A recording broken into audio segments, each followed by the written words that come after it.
Let's ride.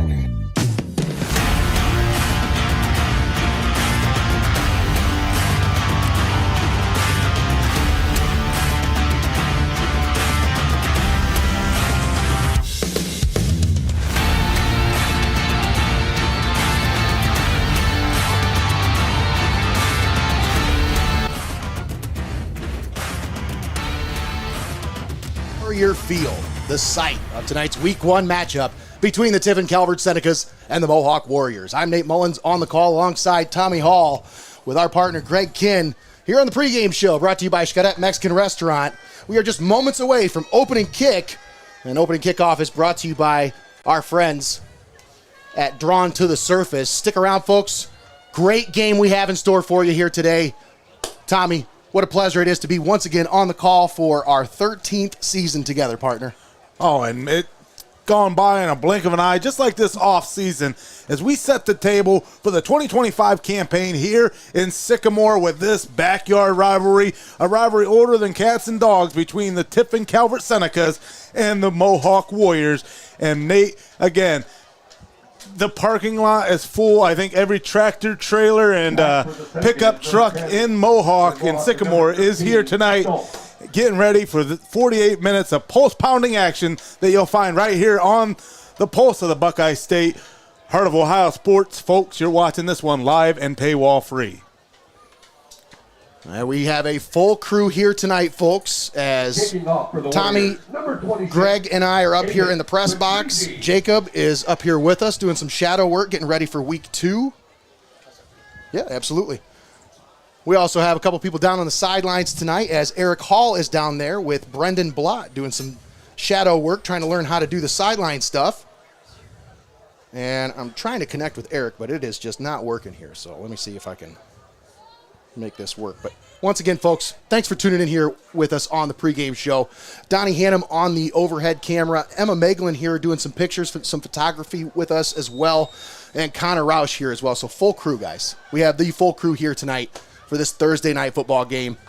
And opening kick is just about set.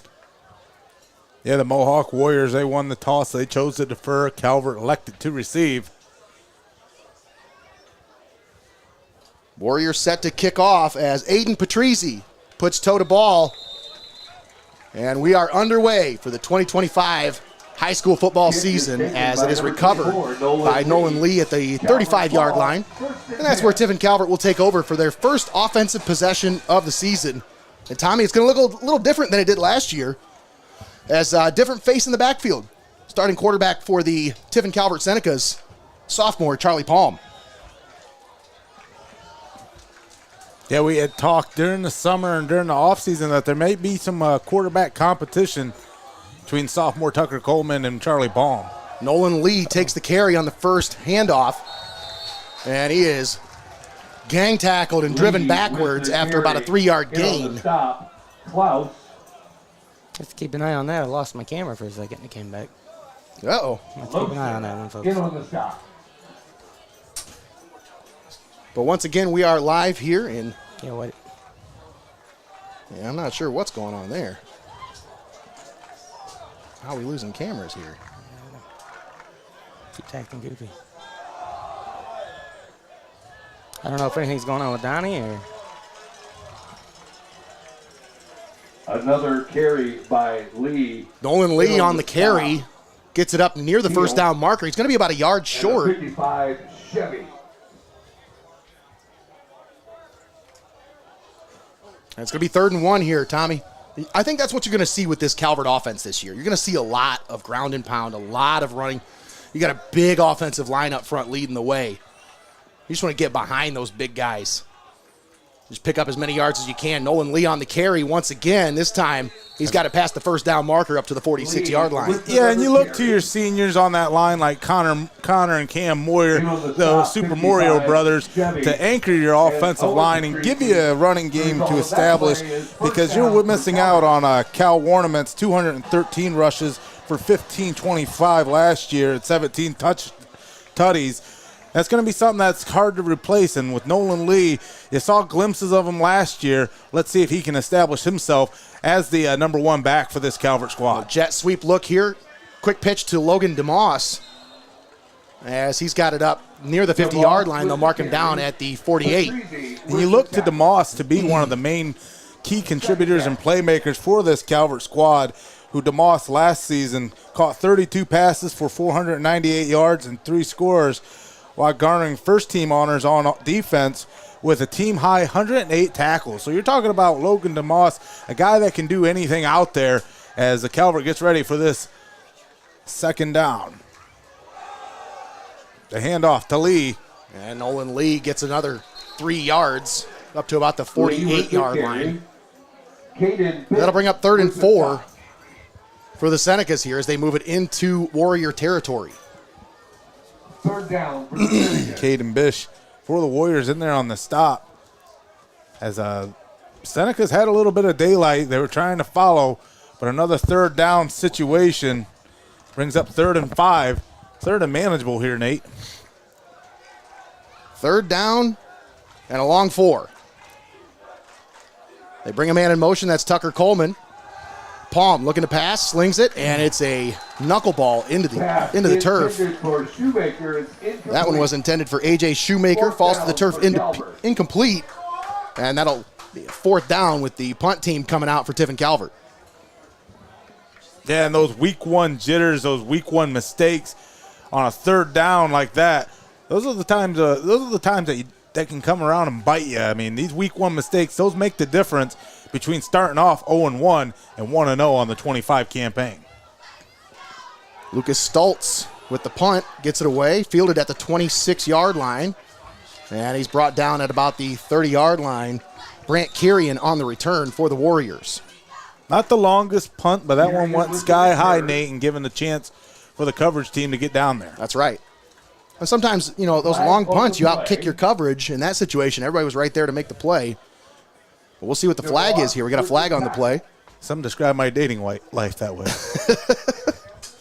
We're trying to connect with Eric here, but this is, I think it's a lot to do with the weather here.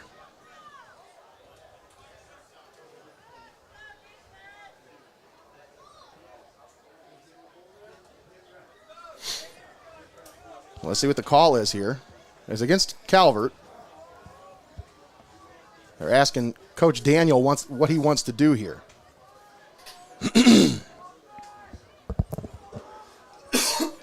As Coach Lento gets an explanation over there on the sideline from the coach. He's like, hey, what's from the referee? He's like, hey, what's going on?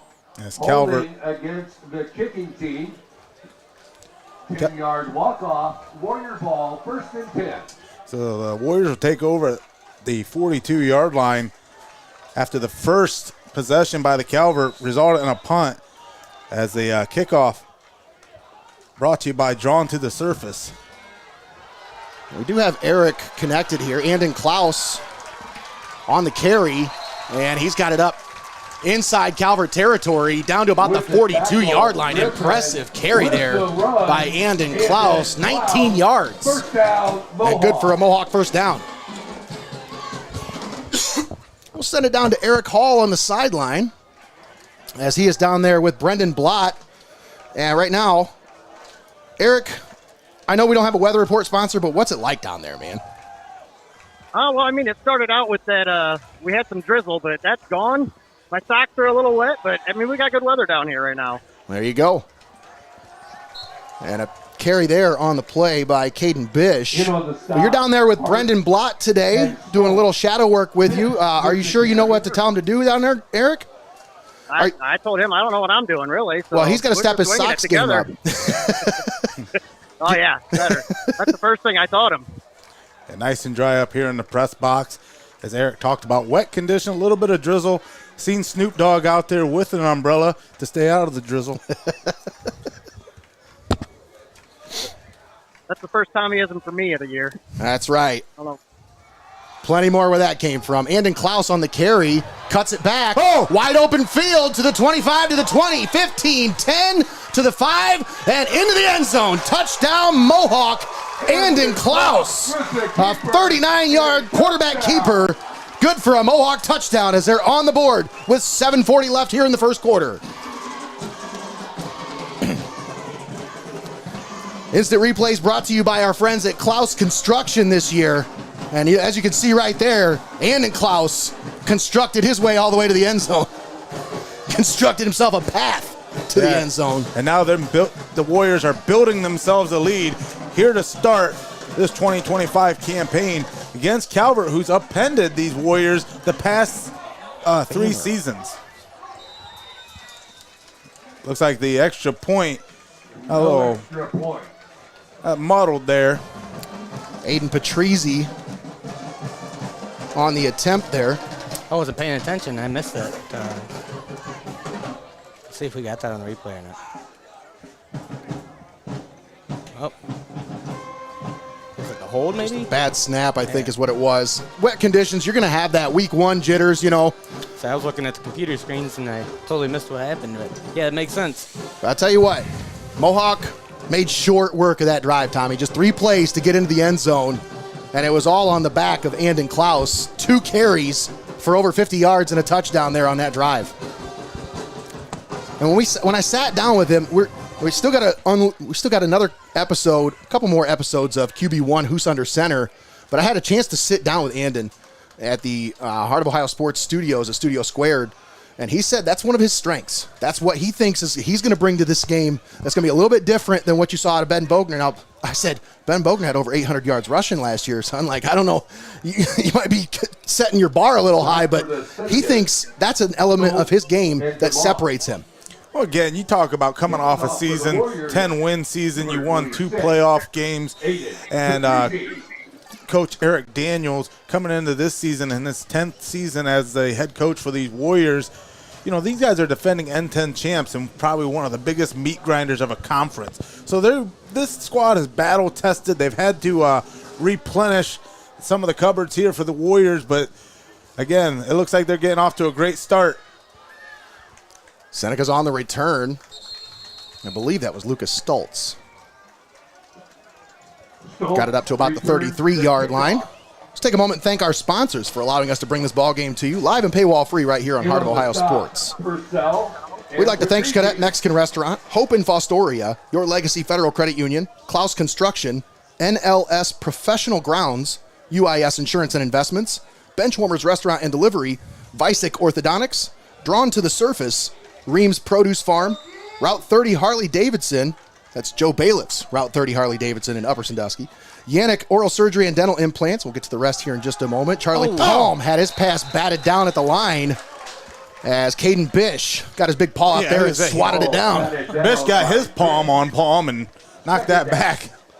Well, we'd like to thank Forte Music, Ohio Army National Guard, Feasel's Frame and Collision, Buckeye IT Services, Plasonite 3D Printing, Steinmetz Signs and Graphic Inc., Advantage Overhead Door, First National Bank of Sycamore, the Edward Jones Offices of Tiffin, Wagner Flower Shop and Greenhouse, Wendy's, and Clouse Electric, all proud sponsors right here, bringing you high school football all season long on Heart of Ohio Sports. They sling it out right side. Tucker Coleman on the reception. That's going nowhere. Coleman unable to shake that initial tackle as John Stansbury there to make the stop. Senior linebacker, defensive back out there on the perimeter. That's stout. That's Stansbury. Third down. 3rd and long here for this Calvert offense. And I think you're going to see this a little bit here in the initial going is just getting the jitters out, getting those bugs worked out of this system here because it's a new offense. It's a new system, and they're trying to get Charlie some looks, trying to get him some positive momentum rolling here. Back to pass, Palm, pressure from behind, drops the ball on the ground, and the Warriors come up with the ball at the 29, at the 19-yard line. Falling on it is Eli Chevalier. The big 55 Chevy falls on the ball, and the Warriors are going to take over at the Seneca's 18-yard line. And Tommy, we didn't see a whole lot of that last year from Tucker Coleman. I'm not trying to compare the two here, but he didn't turn the ball over a whole lot last year. Well, here's the biggest thing is we're in the second campaign of Coach Mike Lento for these Calvert Senecas. Last season, and more than 5 of their losses in that 7-5 campaign, those were all, 4 of those were 0 points scored.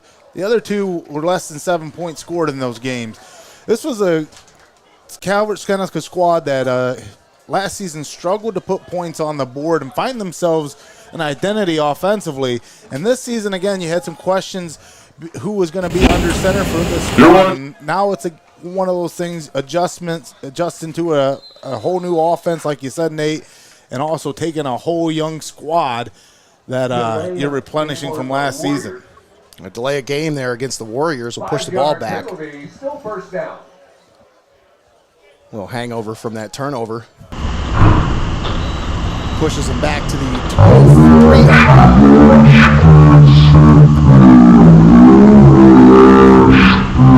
Top keys to the game brought to you by UIS Insurance and Investments. For Mohawk, I think it's important for them. They got to control the line of scrimmage. They got to limit their mistakes and get some ground and pound offense. And I think that's what we're seeing so far here. Handoff to Bish. He breaks a tackle, and he is up near the 15. They'll mark him at the 18-yard line. Tackle by Hart. But he got through that first level and into the second level, and I tell you,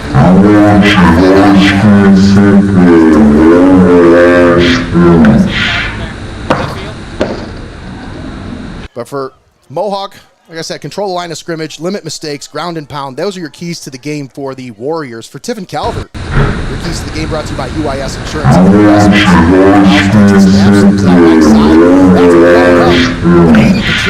Owen Patrizi does a nice job of shrugging that first tackle and picking up a couple of positive yards there.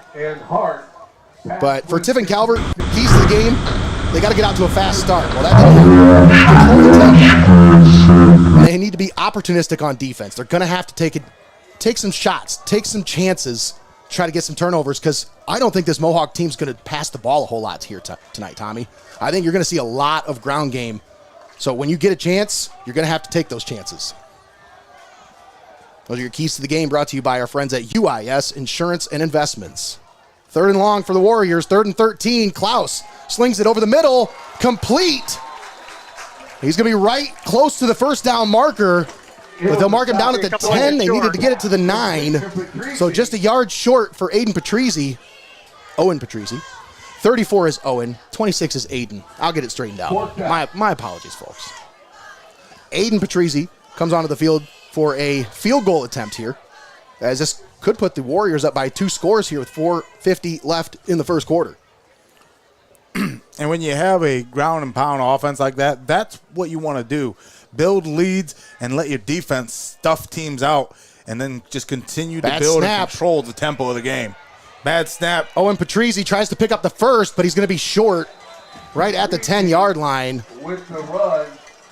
And I'll tell you what, for a busted play, for him to come that close to picking up the first down, He made it work almost. he did. A huge turnover by the Warriors. Still, the Calvert Senecas will come out on this drive with their backs in the shadows of their own goalpost. Not a envious spot to start this drive, Nate. Not at all. But that possession for the Warriors pushed all the way into the Rhiems Produce Farm red zone, but puttered out right as it got into the red zone. Charlie Palm on the quarterback keeper, picks up a couple. 2nd and 8 coming up. In on the stop, Heminger. One thing I do know is defensive coordinators in this area, they're going to bring the heat when it comes to this Calvert offense. They're going to bring some pressure. They're going to see if Charlie can handle that pressure. 2nd down and long here. Nolan Lee in the backfield. Shotgun set. 3 receivers off to the left. They bring a man in motion. Logan DeMoss. Now Palm slings it over the middle. It's picked off. Intercepted at the 20-yard line by Andon Clouse. Breaks a tackle to the 5 and into the end zone. Touchdown, Mohawk. Pick 6 for the Mohawk Warriors. For Clouse. Andon Clouse saw that one all the way. And Tommy, when you go back and look, I don't know where he was going with it. I know he was looking at DeMoss over the middle, but the ball just was he didn't give him a chance to catch it. It was low. It was a line drive, and I mean, wet conditions. You're going to have that. So let's see if we can make the adjustment here. But 12-0 Mohawk, 3:39 left to play in the first quarter. And the Warriors have jumped out to an early lead here. And it looks like they're going to go for 2. That's the wise call here. 0 for 2 on the long snap, so might as well. Little wishbone look here. Hand off Patrizzi, and he is gobbled up in the backfield and dropped for a loss.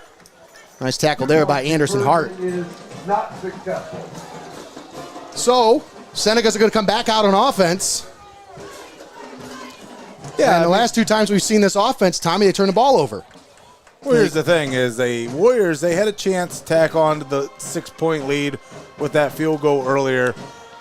The Senecas did a great job of getting the ball back, and then they had the momentum back on their side for just a hiccup before that pick 6 turned into points for the Warriors, and now the Warriors with a 12-point lead. The Senecas, once again, will get the ball here, but they got to respond with 3:39 remaining in the first stanza here from Sycamore, Ohio. They definitely have to respond here, Tommy. It's. I know it's early, plenty of ball game left to play for sure, but they got to have some kind of a response here.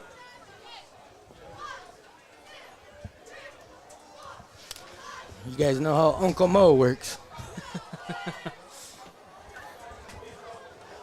That one went green. That one's green. Hopefully they'll connect soon. Yeah, Calvert just Shit, we're in the right needs plug to for find. stuff. Number 26. Oh, yeah. Patrizzi. I think if Calvert can just find 1 or 2 plays, It has to go Tommy, in so it can go out. that work during this drive, get him a little bit of momentum. Even if it's not scoring, it's getting a couple first downs. That might go a long way to helping him out in this game. Well, the Senecas, they had the first possession of this game, and they started to have a couple looks in the running game. But that stout defense by the Warriors, just like right there, like a pack of dogs. They swarm on you like you're smothered in peanut butter. And the Calvert Senecas, they're going to take over from around the 21, 20-yard line. Tommy, the Senecas have won the last 3 in this contest. Do you think the Warriors have a little chip on their shoulder right now? Oh, absolutely. I think these seniors are out here saying, I'm not losing 4 in a row. I'd say it's a damn boulder at this point because we're talking about, again, 2 squads historically. I would say it wasn't a chummy rival. I mean, this was a heated rivalry at one point. I can remember, effigies being burnt, big boys being stolen from Frisch's, all sorts of things going into this rivalry from back in the day. We're a little more civilized now, but out there on the field, you can throw civility out the window. They're going to hand it off to Nolan Lee, and he is swallowed up quickly right at the line of scrimmage. No gain, maybe a yard, actually. With the tackle, Patrizzi. We're not seeing a lot of push out of that Calvert front like I expected, Tommy. I really expected this Calvert. Look at the size of them. They're big kids. But this Mohawk front is pretty darn big themselves. Well, I mean, you look at big Brady Kaufman, 6'5", 295. Eli Chevalier, 6'5", 275. They're bringing it down there. And you got Big Hemi down there. Well, some of these design run by the Senecas are meant to stretch the field a little bit. When you got a big Mahoskers up front like that, you just ride some inside and outside zone. It doesn't matter what kind of zone you run when the floodgates open. They're just the Warriors make it into the backfield. They're not getting any push up front, Tommy. This Warriors front is just, they're mauling up front. You see, Coach Eric Daniels down there on the sideline. Look at that shot. Woo! Everything Wonderful. going Goodness. exactly his way. As we talk about a decade of dominance here in Sycamore. Defending N10 champions, looking to append the Senecas here in week 1. Okay. Yeah, we got that noise taken care of there, Ruth. Sorry about that. Yeah, that was my Palm bad. slings it down the field, and that one's overthrown. Even though he really didn't have a for- chance at it, you still can't make that contact. That was intended for Max Griffin, junior wide receiver. 4th down for the Yeah, Senecas. number 3 for Mohawk, Jack Sager, gave a little bit of a lower back shove there at the end. Not the lower back shove. It's a very analytical, technical term, A shot to the solar plexus.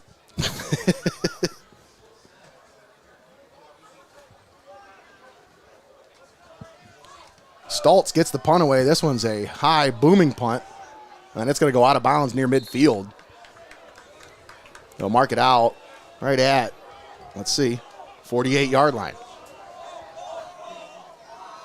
So the Warriors will once again take over inside Seneca's territory. Tommy, the last 3 times they've had the ball, they started inside Seneca's territory. The one time they caught it inside Seneca's territory and took it in, but you get the point. Well, unrelenting in their pursuit defensively, these Mohawk Warriors have really started to turn it on here in the beginning of this first quarter.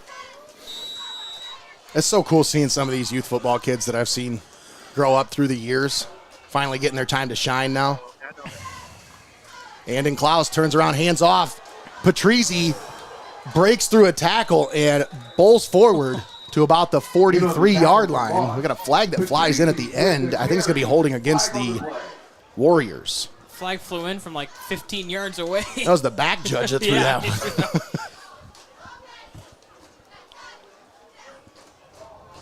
Holding against the offense. Holding against the Warriors, 10-yard walk-off. So it'll be a spot foul. That'll move it back to the 46-yard line. Still first down.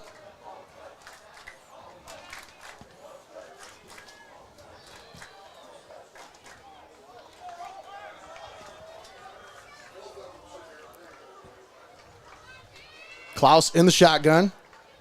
Caden Bish back there with him. Takes the snap, rolls to his left. This is a designed run here. Hat on a hat. Off the left side, and he's going to take it out of bounds and lowers the shoulder on the way out. Got another flag, though. Eric, that looked a little close down there, buddy. Yeah, that was up close and personal right there, man. I saw it coming. I had to back. If I wasn't paying attention, I'd have been done. I was hoping we'd see a Jeff Hammer. Yeah, I know you were. I was hoping we'd see Jeff Hammer instead of you go down, but nothing against Jeff. I like Jeff. He's a good guy. I just don't want to see Another my holding sideline cause. report. They'll walk this back. He looked at me and said, "What are you running for? Hit somebody." That'll put the ball back pretty much where they started at the 45-yard line. So still first down. Well, that's the thing, is this Calvert linebacker group had a little bit of difficulty reading their keys, and you got hat on a hat. The blocks were all there, and then you just have that one little lapse in judgment there. And there's a little misdirection there as they hand it off to Bish off the left side. Breaks a tackle, and he's tripped up at the 40-yard line, but he should be just short of a first down. Well, running 15 yards there on that carry. Well, it's like running through the woods. Nothing's going to stop you. You're just going to keep snapping branches if you keep your arms out like that. Arm tackles aren't going to get it done out in the flat. Well, if you notice, there's a lot of patience in these runners, and they're looking for cutback lanes. They know that there's going to be cutback lanes there because of the aggressive nature of this defense. They're going to flow towards the ball. Oh, I hate so these Warriors are looking for those cutback lanes. I hate the modern running back play. Clouse rolls to his right. And he's going to be still up on his feet. Brought down at the 35. Logan DeMoss was literally tackled on the play, but they didn't call that one. You can hear through the coach's box. Coach is yelling for the hold. I think the referees are like, we've already called a few guys. Come on. How many you want us to call on this drive?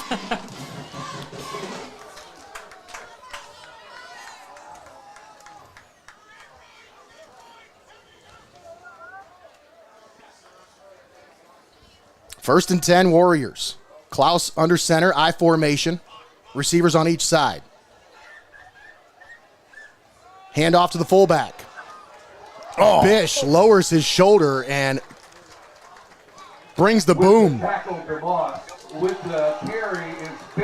to the 31-yard line, 5-yard gain, and that'll be the end of the first quarter. Mohawk Warriors leading 12-0 over Tiffin Calvert. We'll step aside, take a quick timeout.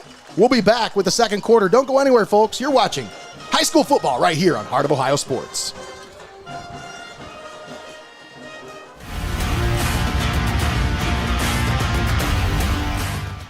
Don't go anywhere. You're watching Heart of Ohio Sports.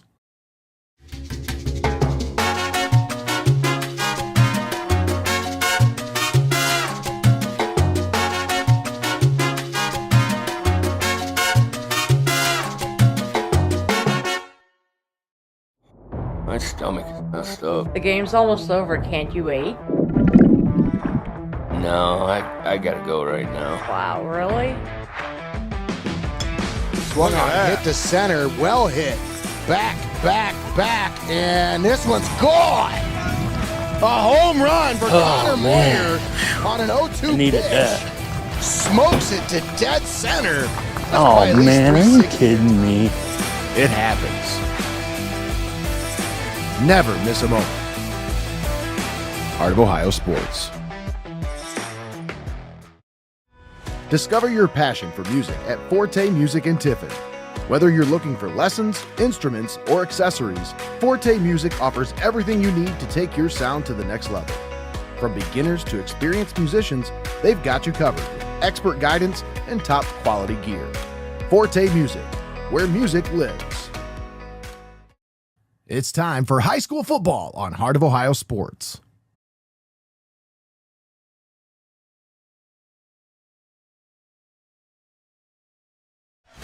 And we're back here on Heart of Ohio Sports. Nate Mullins, Tommy Hall on the call with you here, alongside Greg Kinn and Jacob Ellis. What can you tell us about that first half? Man, I mean, Mohawk just kind of came out and just brought everything right away, up 12-0 early. Had the pick, had a forced fumble. Just catching Calvert napping here to begin. I think the defense is really setting the tone. And I think that's what Eric Daniels said in our preview this year as Connor Roush had a chance to catch up with him and talk with him before the game. He said that's going to be their calling card, their defense. They're going to lean on it this year. Yeah, and if your defense gives you a starting field position of your opponent's 20-yard line. Klaus slings it over the middle. What a catch! What a catch by Owen Patrizi! Pass. Wow! Complete to Patrizi. The gunslinger and Klaus on this Clouse Construction Now look instant at that. replay. Klaus makes it look easy to Patrizi as he comes up with that one. Thanks to the Clouse Construction replay. You're watching Heart of Ohio Sports live and paywall free. And now the Warriors inside the Rhiems red zone. That's Rhiems Produce Farm red zone. Patrizi takes the carry, and he's got it up to about the 15-yard line. He'll be brought down there by Owen Hart. No, Anderson Hart. It's funny, Tommy, you look at the roster. Owen Cipher is right above Anderson Hart. Mm-hmm. So, yeah. Get a little Hart Foundation action. Mm-hmm.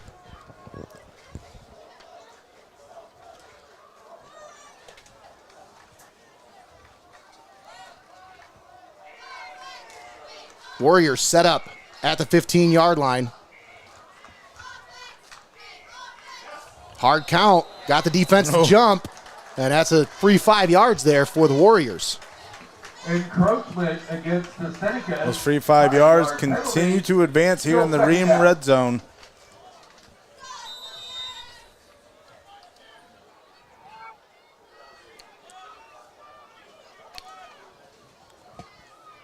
Klaus in the shotgun, takes the snap, 2nd and 5, rolls to the left.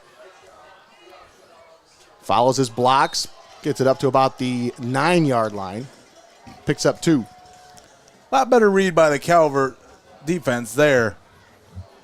Yeah, they got to be quicker through the line, Tommy. I think that's a lot of the issue is these ball carriers aren't getting touched till they're past the line of scrimmage. When you run that read option with the quarterback, it's important that he tries to find the edge there as quick as possible. But in this instance, I mean, these Mohawk Warriors, they're getting on blocks, they're turning guys in, and Klaus is just finding the open lane here. Shotgun formation, 2 receivers set. Klaus takes the snap. He's going to keep it. Up the middle, off the right side, falls forward near the first down marker. He's about at the 5-yard line. That should be good for the first. And that is good for an NLS Professional Grounds first down. Now, folks. Can you go on a clap in high school? Yeah, why not?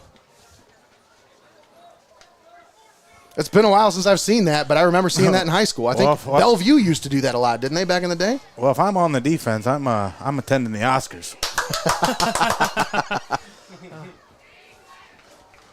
Wishbone set, pitch to Patrizi off the right side, and he is into the end zone.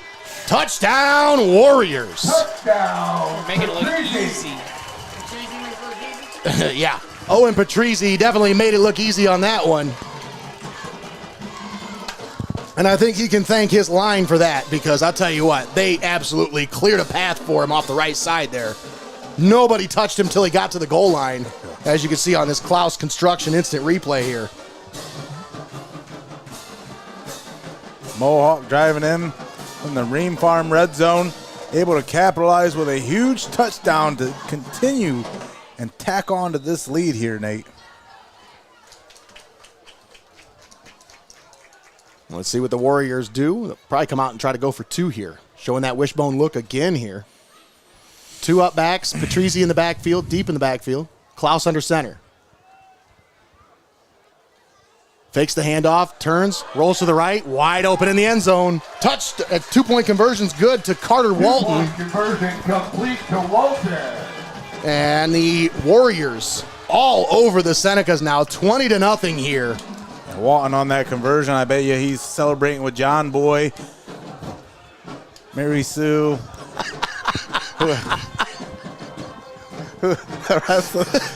You're dating yourself there, Bub. There's a million of them.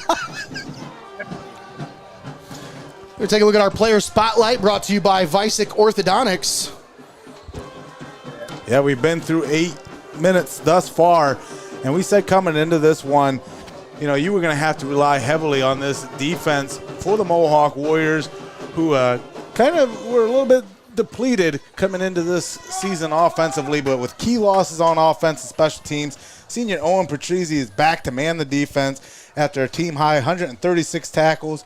After tonight, again, these Warriors, if they can capitalize and come out here with a win, they got to hit the road and face Cardington and Lincoln and Defiance Ayersville all within the next couple of weeks before they even sniff a Friday night home game. And those are some – that's some distance to be traveling there to take on Cardington. I think that's about an hour and 10 minutes. And then Ayersville's like an hour and a half from here. So, yeah. And then we'll go into these Seneca spotlight here in a moment after the kickoff. And after chasing a 20-point lead here in the second quarter, you know, again, we're going to kind of discuss a little bit of what goes into that and what's happening. Kickoff fielded at the 10-yard line, and Couldn't stop his momentum. yep, unable to stop the momentum there. But Tommy, you want to go ahead and look at the Calvert? Shoemaker receives the kickoff. Yeah, we're restocking the cupboards. Week 1 for Calvert, we talk about a new change at quarterback. Senecas must replace first-team running back Cal Warnament, who, again, was a heavy load carrier last season. We had receivers in Carter Wolf, John Schumacher, Xavier Kimmett, all outstanding wideouts for this Calvert receiving core. But, again, we're looking for talent here on the Calvert Seneca squad and trying to get a rhythm and get something established. But right now, the Mohawk Warriors not allowing any of that to happen for the Calvert Senecas offensively. Once again, this Warriors front is just dominating right now on the line of scrimmage. I mean, this Calvert front's not getting any push, Tommy. They're just, it's almost like they're opening the floodgates here. And I'm not used to seeing that out of Calvert. I tell you, Nate, come football season, the things I am used to seeing are Thursday night football between the Warriors and the Senecas, and a comment from Barry Robinson here on our video here. Longtime Mohawk fan, right back in the saddle again with us.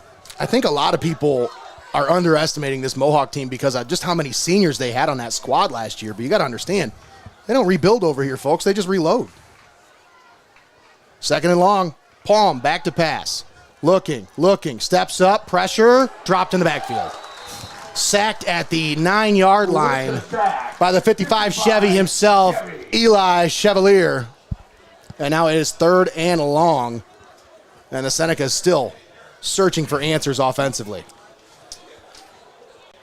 They're just swarming the pocket, making him so uncomfortable. It's really evident that the trenches is where they're winning this game right now. It's so evident. When you watch this game, just watch the front. It's not what I was expecting to see tonight. Yeah, that's one of the keys you're talking about. They need to win the battle of the trenches, and they are dominating that battle. 3rd and long. Palm back in the shotgun, 4 receiver set. Palm Looking, slings it over the middle, and it is almost intercepted. Threw across his body there, Tommy, as he was trying to throw across the middle. Listen, And it's going to be a 4th down. if Calvert doesn't play well tonight, I blame it on the fact that nobody told me about the silver helmets. What is this? What's going on? What did I tell you, Jacob? When we first got here, I'm like, uh-oh. I'm like, oops. I'm like, hey, Greggy's not going to be happy because he doesn't have this helmet on a graphic. You got to keep the wizard in the loop, guys. Come on now. You don't have to tell me who was starting at quarterback, but you could tell me about the helmet. And I think a lot of that just, trying to keep things close to the vest here. Stoltz, a high punt. This one's going to hit at the 35. You talk about It takes a friendly roll for Calvert down to the 43, but once again, the Warriors set up shop inside Seneca territory. you hit on it earlier. This is going to be the 4th possession these Warriors have taken over in Calvert territory here tonight. 50-50 ticket. And the last 3 times they've scored. 7875. Well, actually, no, I take that back. The first time they did not. Remember, they had a field goal that had a bad attempt at, but the last 2 times they've scored. So It is not hard to be a good offense when you start here. it was a first down for the Warriors, and our first down sponsor tonight is NLS Professional Grounds. Folks, you don't have to be a scarecrow to stand out in your field. NLS Professional Grounds is your source for professional field painting. Midfield logos, end zone art, corporate logos, you name it, they paint it. Fast and affordably. Perfect for big events, game days, and special occasions. Clouse back to pass. Rolls to his right. He's just going to take off and run with it. And he's going to be out of bounds at the 40-yard line. But once again, save time, save money, folks. Go big with NLS Professional Grounds. One of our proud sponsors here on Heart of Ohio Sports. He actually hit me up this morning, Tommy. Turn one of my jokes into an ad read. Didn't I say that, Greg? Oh, yes. He told me, he's like, I'm going to have to steal this one from Tommy here. That's good stuff. That is good stuff. 2nd down and 8 coming up here for the Warriors. Ball at the 40-yard line. 6:48 left here in the first half with the Warriors on top 20-0 over Tiffin Calvert. I formation. Handoff Patrizi left side. Cuts it back. And he's got it up near the first down. They'll mark him down at the 34. Woody Hayes is dancing in the sky right now. Yeah. We're seeing wishbone. We're seeing I formation. I mean, yeah. There's a shotgun formation here, and this is going to be a false. Nope, timeout. Daniel is livid on the sideline right now.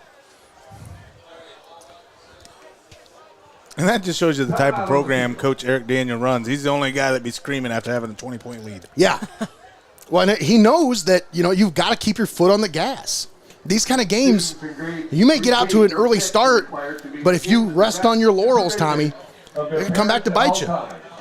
That's why he knows, keep your foot on the gas, keep this thing going, keep that train rolling. Thank you. Hey folks, they're here. So we check in with Eric here We couldn't do it without as How about a big round of applause? this timeout Mohawk Fire and Rescue. brought to you by for your support. our friends at Joe Bailiff's Route 30 Harley-Davidson. 3rd down coming up here. Also, a big shout out to our friends at Buffalo Wild Wings there in Tiffin, Ohio. They are the press box sponsor. I don't know what's going on. I touched the table and it shorts out here. Oh, Something's not liking it, yeah. caught Kyle in 4K there. Yeah. Unfortunately. 6:28 left to play here in the first half. Warriors have it with a 3rd and 3. Ball at the, actually it's 3rd and 2. Ball at the 34-yard line. Clouse in the shotgun, 2 receivers off to the left. Keeps it, has the first down, buries his head forward, and he's got it down to about the 30-yard line. With the tackle to Moss, with the carry and a first down, Andon Clouse. And that is a first down brought to you by our friends at NLS Professional Grounds. Really, all they got to do to get the first down is just put their head down and push that line back. And they haven't had any problems pushing that line back tonight, that's for sure.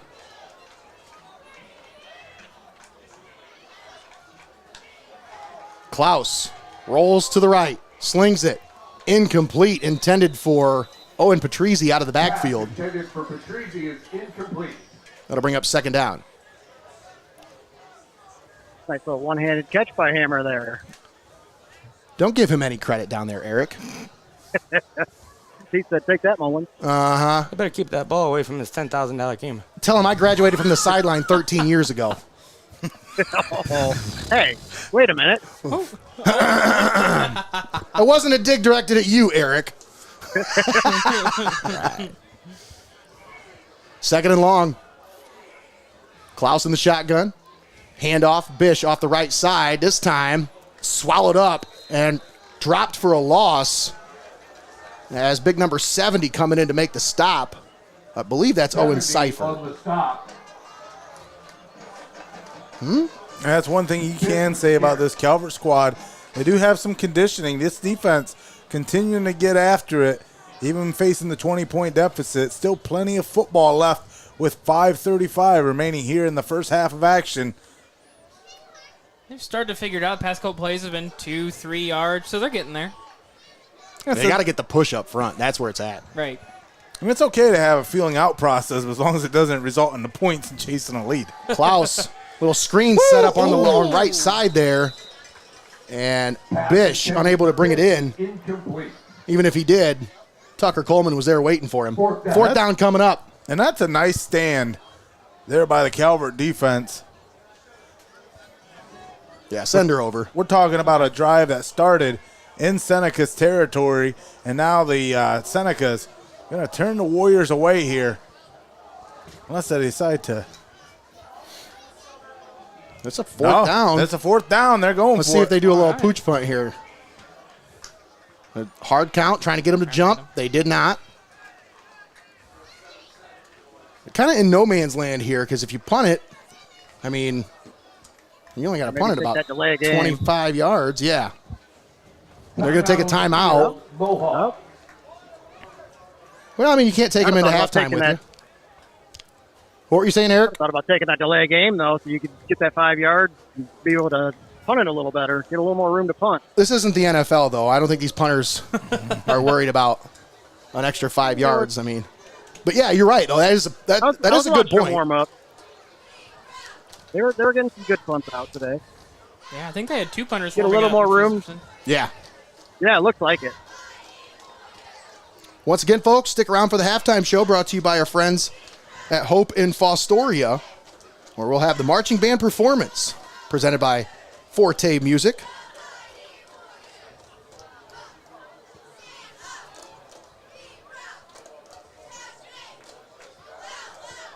We also have a new segment this year for football. We tried it out in basketball. It worked out really well for us. Fan of the Game, brought to you by our friends at Yanich Oral Surgery and Dental Implants. Mainly, this is directed at the fans here because we're trying a little something different this year. We're trying to get more interaction with the crowd at the site. So it's mainly directed at these fans. But, folks, I'm telling you, if you're watching the game at home and you got a cool setup and you want to show it off, send us a picture of yourself watching the game. How are you watching tonight's broadcast? Send us a picture. You could win Fan of the Game, brought to you by Yanich Oral Surgery and Dental Implants. Klaus, back to pass, slings it over the middle. I was going to say, there's the flag. Now, what's the flag for? Holding. That's going to be on Big Hemi. Big old hold. Big Hemi called for the hold back there. But it's going to be they're just going to decline that one. Senecas will take over at the 31. As they Calvert on that fourth down, they came bringing the heat. Had the quarterback dead to rights. First and 10.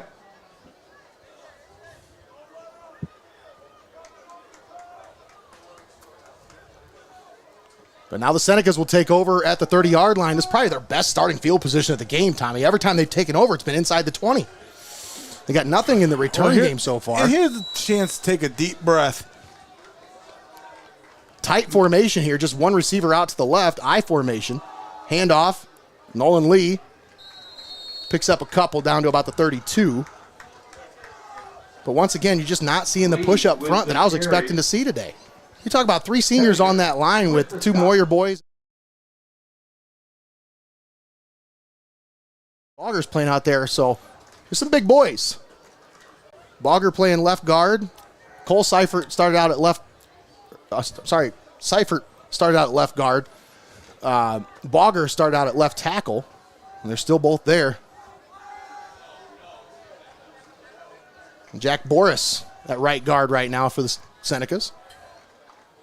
Well, shotgun formation, 2 backs in the backfield. Palm slings it out, left side, complete to DeMoss. DeMoss shakes a tackle and has it up near the first down marker.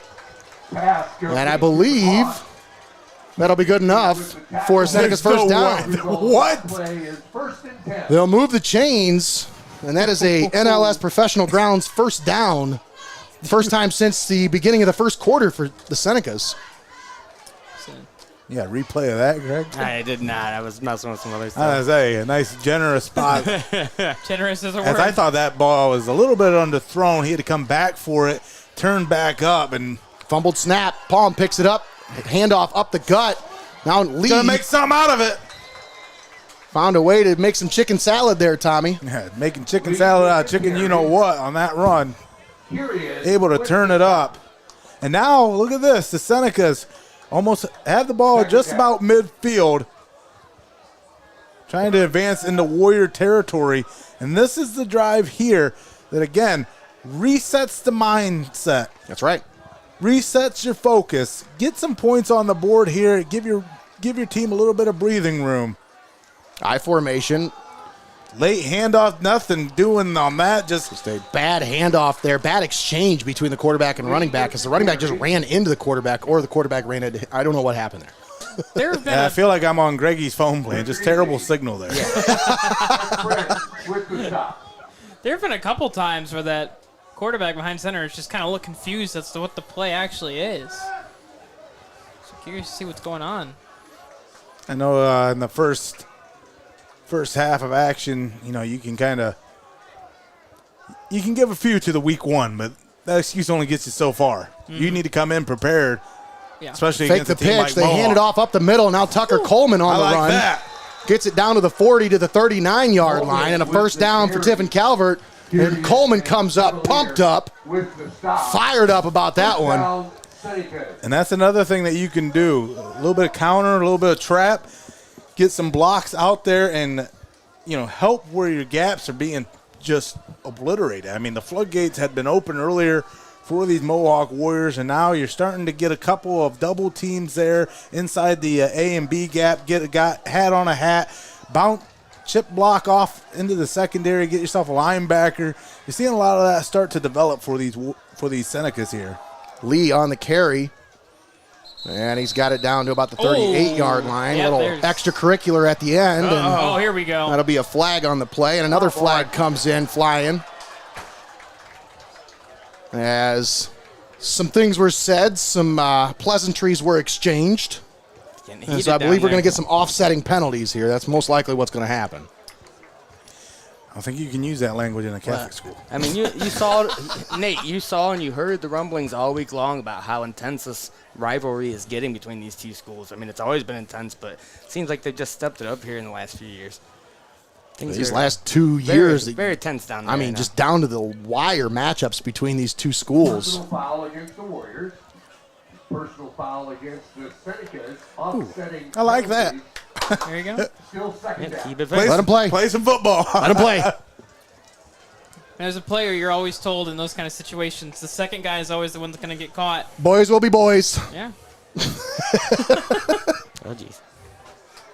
2nd and 8 with the ball at the 38-yard line. Well, now here's where you let your ball do the talking for you. Shotgun formation, 2 backs in the backfield, 3 receivers set. And we have a timeout. The Senecas take a timeout here. I believe, Tommy, they saw something they didn't like as Rhett Leith lined up down here on Logan DeMoss. As soon as they saw that, that's when you start seeing the timeout call from the coaching staff. Leith came down to play bump and run on DeMoss, and I think you're getting your 2 best athletes lined up against each other. That's a matchup to watch, folks, because I'm telling you what, I watch Rhett Leith play in youth football. That kid's an athlete. He can just flat out ball. And I'm not surprised to see him getting some extended playing time as a sophomore. But I'm telling you what, this is going to be a battle to watch between these two. If they're going to match those two up, yeah, watch that one, folks. That's a great one. And this is going to be about the most important 2 minutes that you're going to find in this game. You got the Senecas driving into Warrior territory, ball on the Mohawk 39, and you got to come away with points here. That's right. This time out brought to you by Joe Bailiff's Route 30 Harley-Davidson. Walk in, right out. Yeah, figures, Nate. As soon as Calvert starts getting a little momentum, Snoop showed back up with his drizzle. Right now. That's why he carries the umbrella, though. Yeah. 2nd and 9. Or 2nd and 8. Two backs in the backfield. Shotgun set. Palm back to pass. Looking. Steps up. Slings it. DeMoss off his hands. A little too much mustard on that one. Pass intended for DeMoss. It's incomplete. As it went through his drizzle hands. didn't help. Yeah. It kind of, again, it might just came out of his hand a little bit. Bowling shoe ugly throw. As that one got tipped and everybody here held their breath. Yeah. But again, now you got a 3rd and long situation. 3rd and long. 4 receivers set for the Senecas. Actually, 3 receivers and an H-back here as Cam Lucius motions to the right. Now Palm slings it out. Lucius on the reception out of the backfield. Breaks a tackle. Carries forward, and he's going to be out of bounds close to the first down marker. They'll say he's about a yard shy. But just that extra lowering that shoulder, getting a little bit more momentum, pick up an extra yard there and get you closer. Now it makes it a decision here. With 1:40 left to play. Oh, this is 4-down territory. Yeah. Why did the clock stop? Because he got out of bounds. Did he get out of bounds? I thought he got tackled inbounds. It looked like the tackle started in bounds and he got flipped over. Okay. So he landed. Took him out. 4th and 2. 4 out of 5 drives for the Warriors started. Palm under center. Defense jumps off sides, but they're not going to call it. The timeout called by Tiffin Calvert. I don't know what the referee called there. Like, they called it on Calvert over here, and they got back. So what was the difference? Was it, did he not infract on the neutral zone? I was going to say, I thought he was a little bit off the ball, not quite in the neutral zone. I just thought the one guy who jumped over in the middle was right over the ball. So usually if he breaks the plane of the line of scrimmage, that's typically a neutral zone infraction. On the outside is where there's the gray area, but in the middle, it's pretty clear. I'm inclined to agree with you on that. It's just one of those things where it was really close. Oh yeah, and I mean that's probably what they're talking about down there is like whether they should have or not. But I mean, well, what if just let them play? Yeah, absolutely. We have a winner on that 50-50. Sloan was the winner. Yeah, if it's going to give up a big first down like that, I almost say let them play when it's that close. Yeah. Eric, I got to ask you, man, that Mohawk sideline's been pretty intense tonight. What's it like down there for you? You can tell an obvious difference between both of these sides. Like these Mohawk players have so much energy. They're getting up screaming after making a tackle, and it's just like Calvert came sleeping. They fake the jet sweep, and then they pitch it to the up man, and that just was an ugly play. I don't know what that was, folks. Well, the issue was both your A-gaps just get ransacked. You try to pitch that up. Needed that first down there, guys. Just stuffed them. And you just met.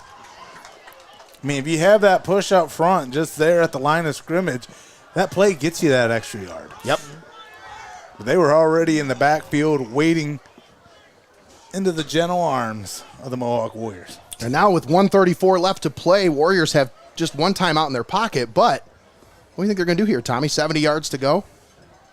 I think this first play will tell you the tale of what this drive's going to look like. They'll run their offense, which, again, eats up a lot of clock anyway. So prediction here, draw play. Just a prediction. I mean, hey, it makes sense. You're already up by 20. Call the draw, see what you pick up. If you pick up at least 9 yards, then you start your hurry-up offense. Oh, nope, never mind. Busted play. Clouse swallowed up in the backfield. Drop for a loss. Back at the 25-yard line. Unable to field the snap cleanly. And, Tommy, we haven't seen too many mistakes out of Andon Clouse tonight. We talked about both these quarterbacks. This is their first start. So Andon Clouse taking over for 3-year starter Ben Bogner. And you got to figure, I mean, he's been chomping at the bit, waiting for his opportunity on the sidelines for these last couple years. Now here he is as a junior taking over. I mean, this kid looks like cooler than the other side of the pillow. Well, sometimes, again, it's one of those situations where if you're a young signal caller, you get those quality varsity minutes. Speaking of minutes, we got less than one till halftime here, guys. Klaus is going to keep it off the right side, and he is drilled. Max Griffin with the spear. Griffin with the tackle. Look like Roman Reigns out there. Good.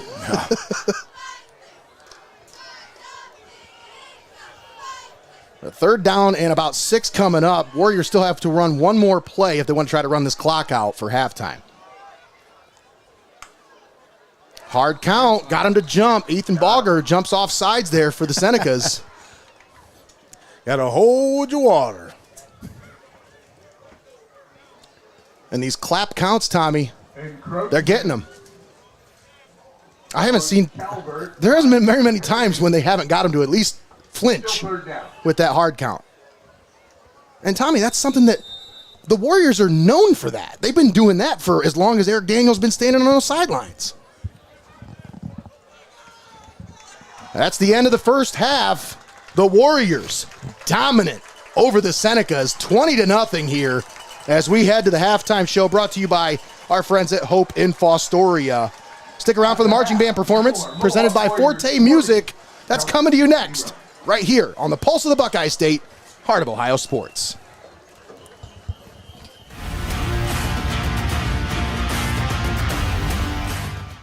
Don't go anywhere. You're watching Heart of Ohio Sports. At Yanich Oral Surgery in Marion, they specialize in dental implants and advanced oral care, all in a welcoming, state-of-the-art environment. Restore your smile. Renew your confidence. Visit YanichOralSurgery.com.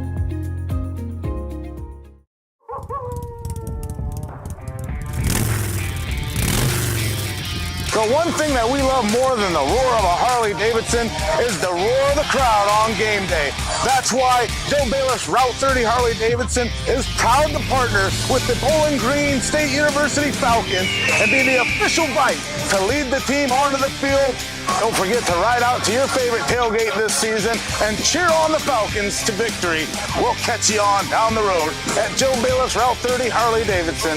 Walk in, ride out. It's time for high school football on Heart of Ohio Sports.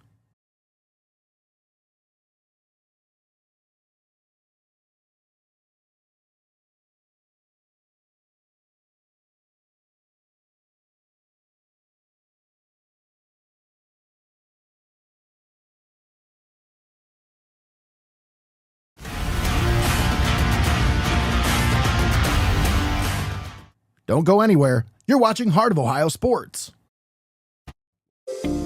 After an injury or surgery, adults are often prescribed opioids or stimulants, powerful drugs that help with pain or focus. But when unused or expired medications linger, they pose serious risks, misuse, addiction, or accidental poisoning, especially for children. Seneca County has 5 locations where you can safely dispose of medications. Take it to the box or use a deter bag at home to deactivate them safely and permanently. Prevent misuse, protect your family, dispose safely. Learn more or request a free Deter-A-Safe disposal bag at carsa.org. Prevention starts with you. At Vicek Orthodontics, they're all about creating confident, healthy smiles for every age. Dr. Vicek and the team use the latest techniques to make your orthodontic journey comfortable and effective. Discover the difference of personalized care and a smile you'll be proud to show off. Schedule your consultation with Vicek Orthodontics today. It's time for high school football on Heart of Ohio Sports.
jazz songs. Written by frontman Billy Joe Armstrong, the song blends its punk rock energy with sharp social commentary, and its bold lyrics spark both praise and controversy. Despite its rebellious tone, Holiday became a commercial hit and fan favorite, often performed live with extended political rants by Armstrong during concerts.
Blink-182 was released in 1999, and it quickly became one of the band's most iconic songs.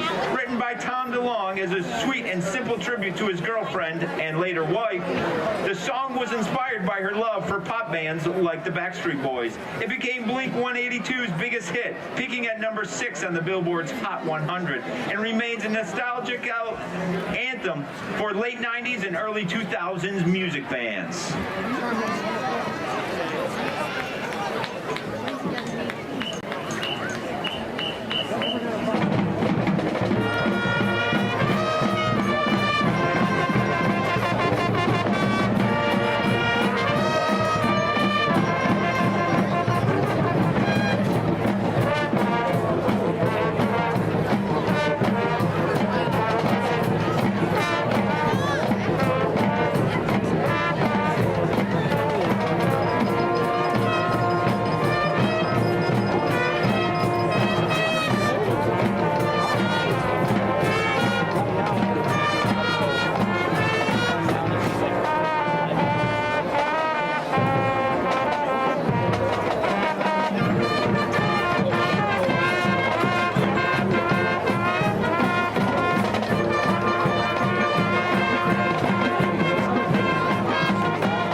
Shayna Price, please welcome to the field the Mohawk Marching Warriors. The Marching Warriors have put maximum effort into this year's opening show, honoring our favorite anti-hero Deadpool.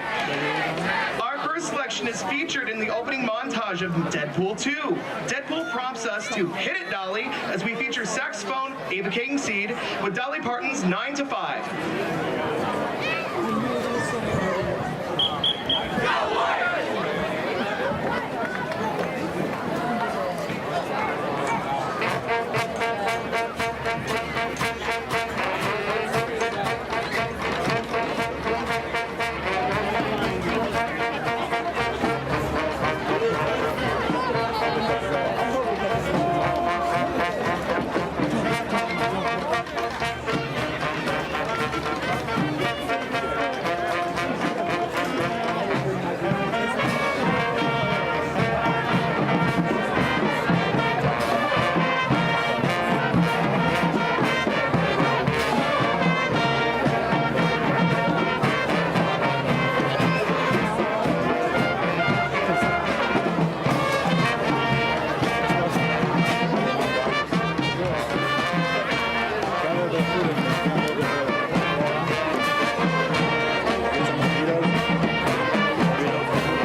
Just rescued his girl and serenades her in the audience with every saxophonist's favorite Wham tune. Featuring Carter Williams, Peyton Markgraf, and Megan Johnson, here is Careless Whisper.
Deadpool and Wolverine.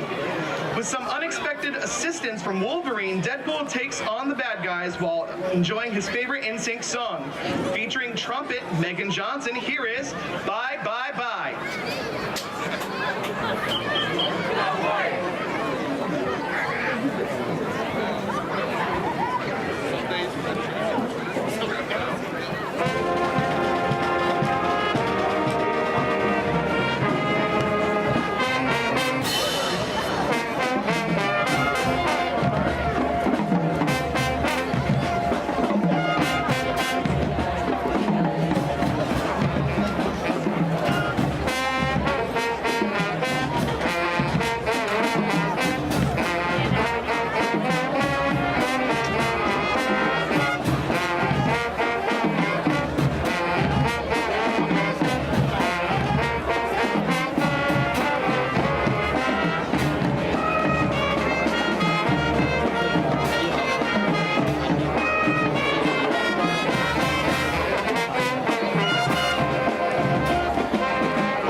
Don't go anywhere. You're watching Heart of Ohio Sports.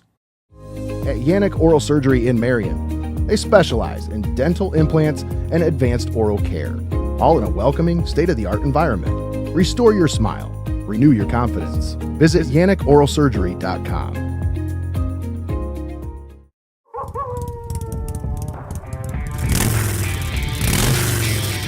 The one thing that we love more than the roar of a Harley-Davidson is the roar of the crowd on game day.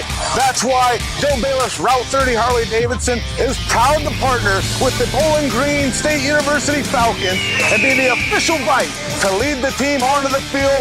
Don't forget to ride out to your favorite tailgate this season and cheer on the Falcons to victory. We'll catch you on down the road at Joe Bailiff's Route 30 Harley-Davidson. Walk in, ride out.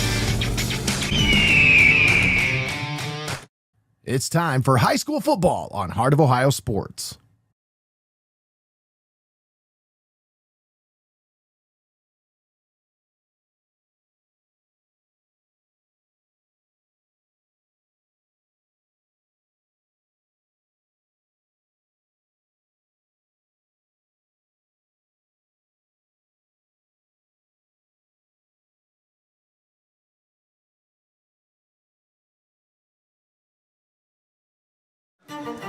All right, welcome back, and we are live here at Warrior Field, and folks, it is time for everyone's favorite segment. This week's Words of Wisdom, Nostradamus. As soon as Kevin Ryan gets out of my shot.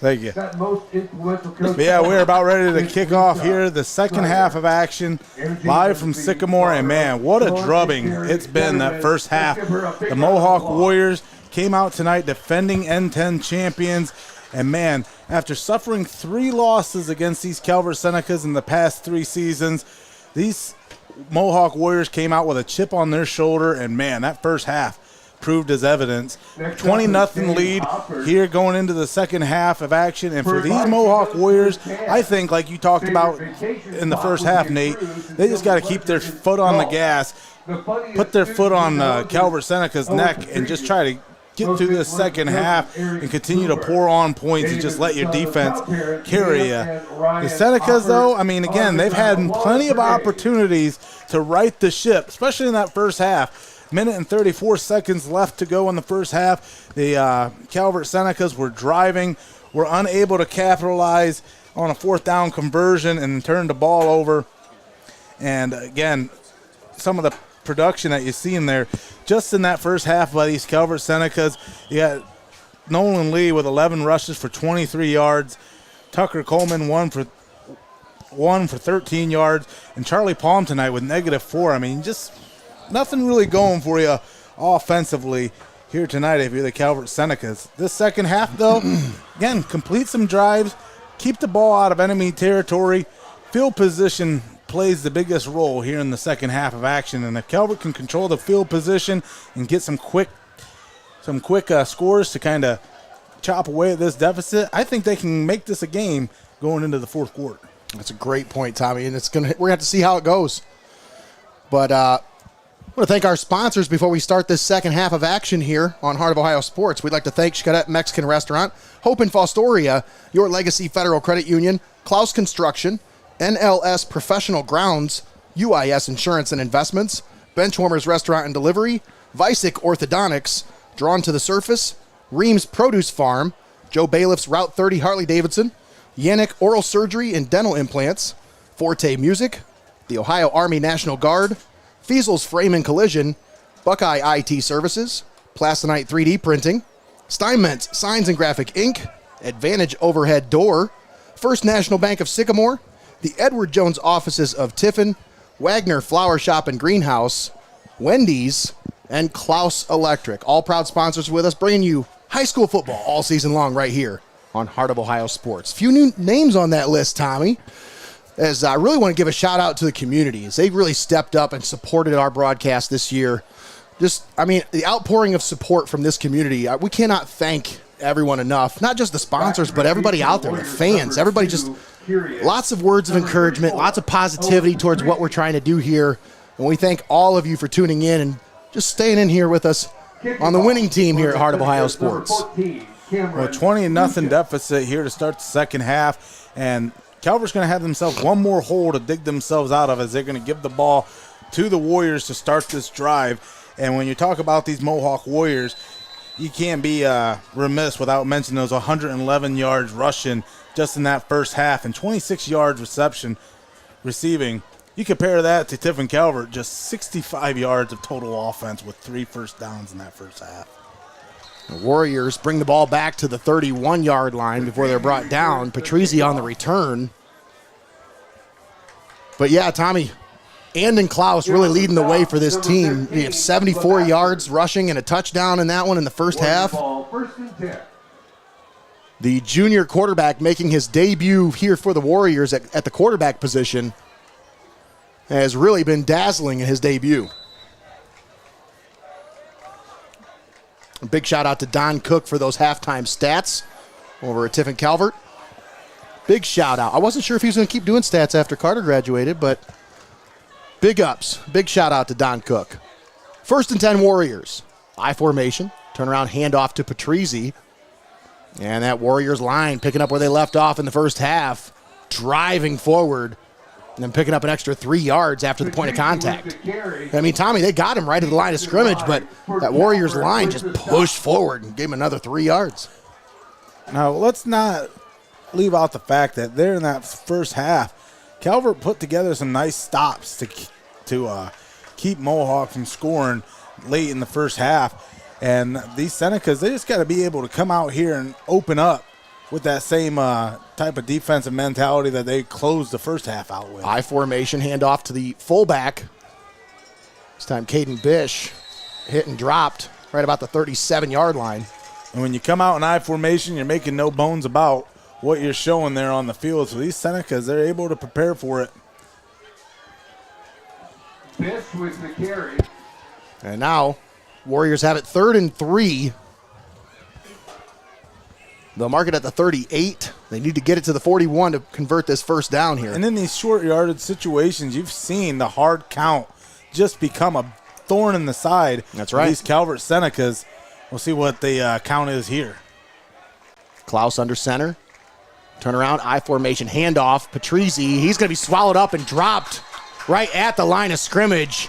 Big time penetration by that Calvert defensive line, led by number 70, Owen Seifert, as he gets into the backfield, makes the stop. 4th down coming up for the Warriors. And what a huge shot in the arm for these Senecas here to start off the first half of action. They get a stop against these Warriors, forcing them to punt, and now you come out and you set up shop in good field position.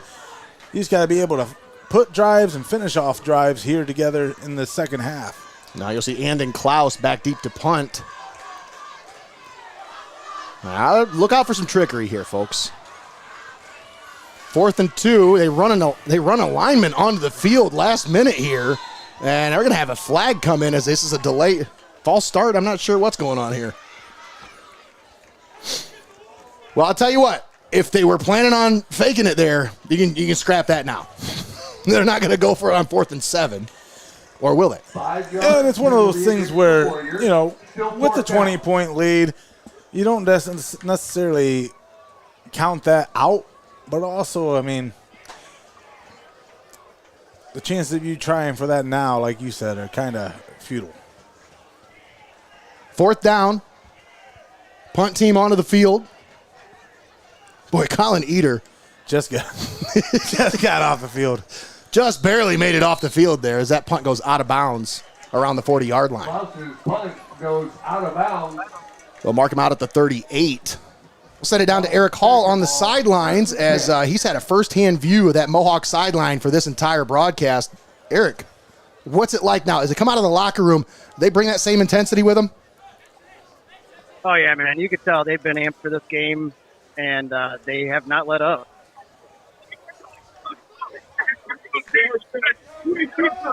And apparently that's not rubbing off on Eric.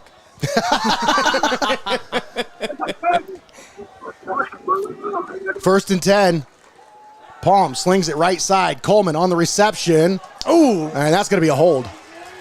As I believe they're going to get number 5 out here on the perimeter, A.J. Shoemaker, as he was trying to clear some way so that Coleman could get through there, but ended up just tackling the defender there. I tell you what, the offense definitely can come out and get off to a shaky start, especially when you start these plays behind the sticks. 10-yard penalty, replay first down. So this one's going to be a spot foul from the 37-yard line, so it'll back him up to about the 27. Yeah. Well, this is a 1st and 20 coming up here for the Senecas. First and about 19.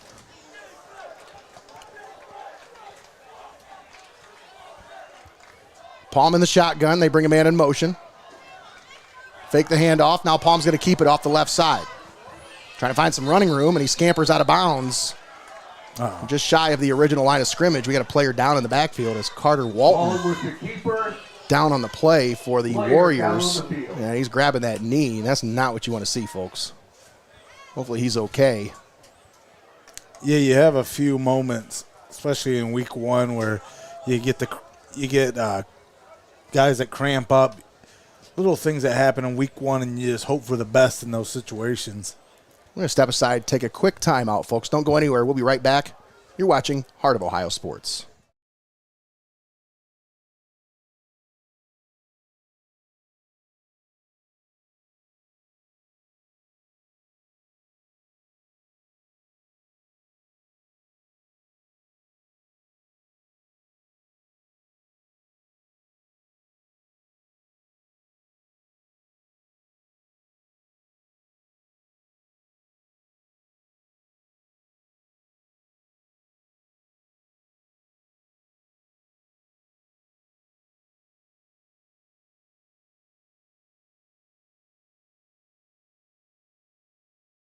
The barn is back, and so is the fun. Starting September 20th, explore Rhiems' famous corn maze. Meet friendly barnyard animals and make memories that last all season long. Barnyard Fun runs through October 26th, so don't miss it. At Rhiems Produce Farm, where fun grows. Find out more at funacres.net.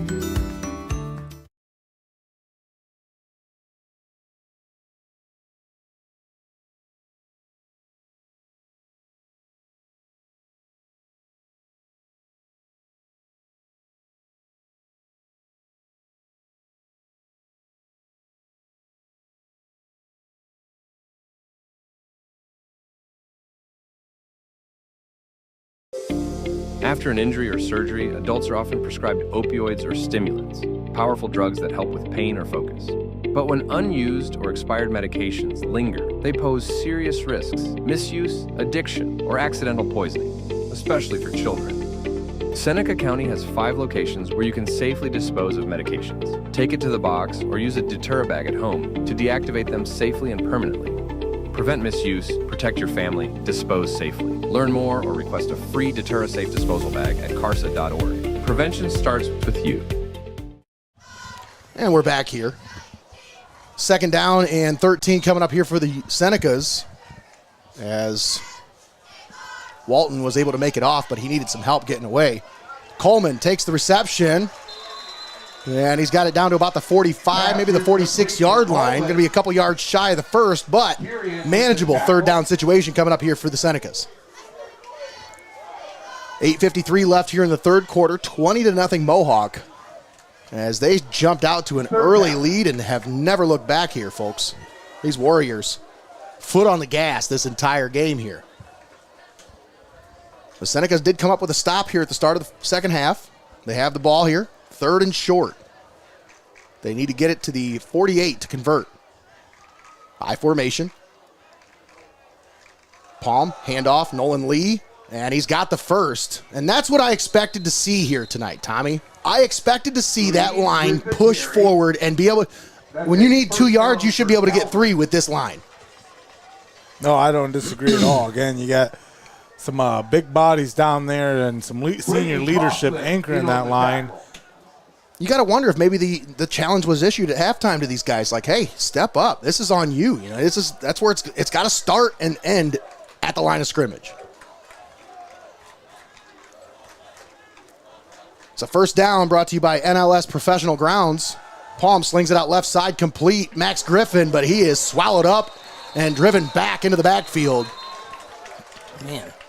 That little screen from behind the sticks is not there. It's not there. That's one you can go ahead and scrap because nobody's going to fall for that. Well, that and you don't have the skill blocking guys. You don't have the quickness to be able to get out to the perimeter fast enough. I mean, that's an NFL style play there. Yeah. Again, you're getting too much penetration by the defense up front right off rip. They're able to adjust and make that adjustment and move to where the ball's going. And it's one of those things where, again, you try that quick little screen. There's nobody there to block. Saw 28 there for the Warriors. Helmet came off, so he has to sit out for a play. John Stansbury comes off the field for one play. Hand off to Nolan Lee, and he is wrapped up. And he drives forward for a couple more yards, but it's going to be a 3rd and long after the tackle by Andon Clouse. Clouse with the tackle. 3rd and 8 coming up. They're inside Warriors territory at the 49. 7 minutes to play here in the third quarter. They got to get something here, Tommy. Well, just 3 first downs in that first half. I think they've matched that here just in this drive.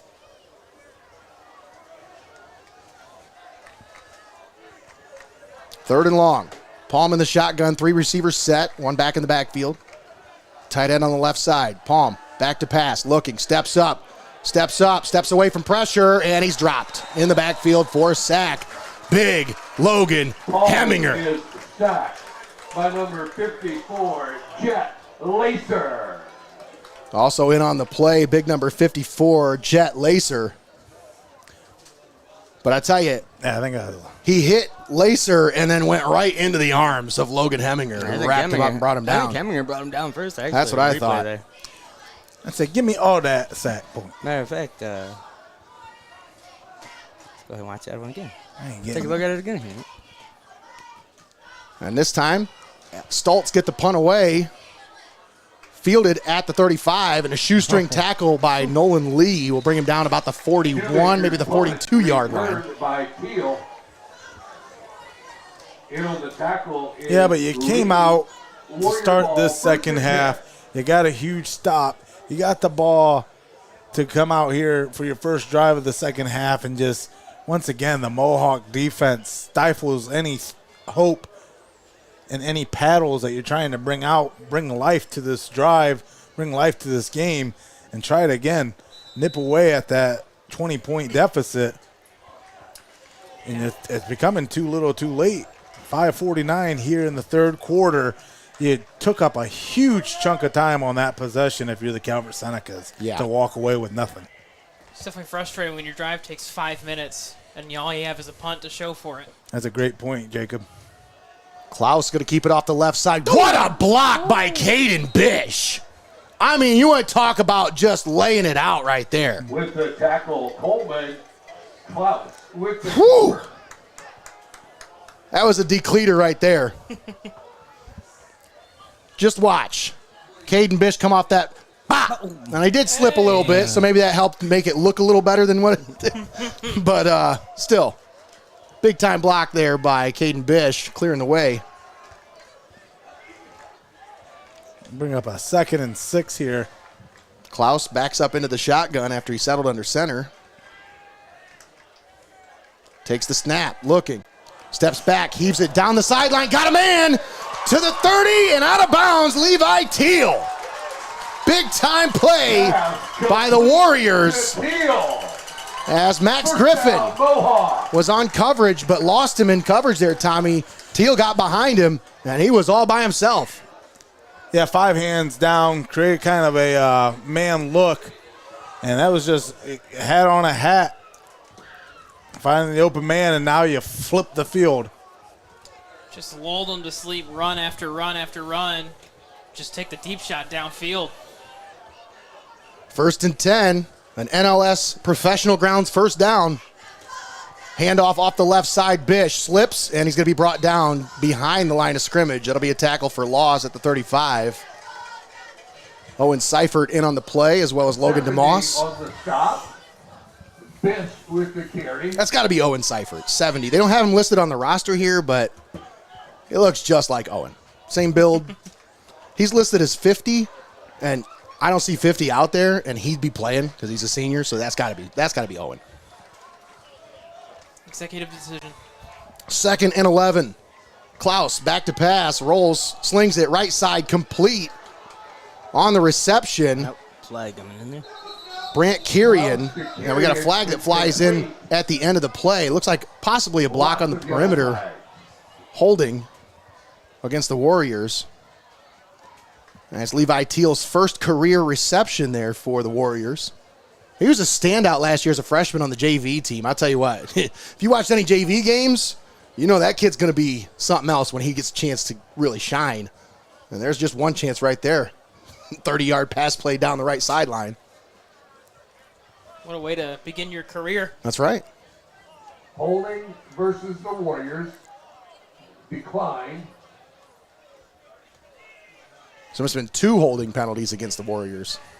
Holding also against the Warriors.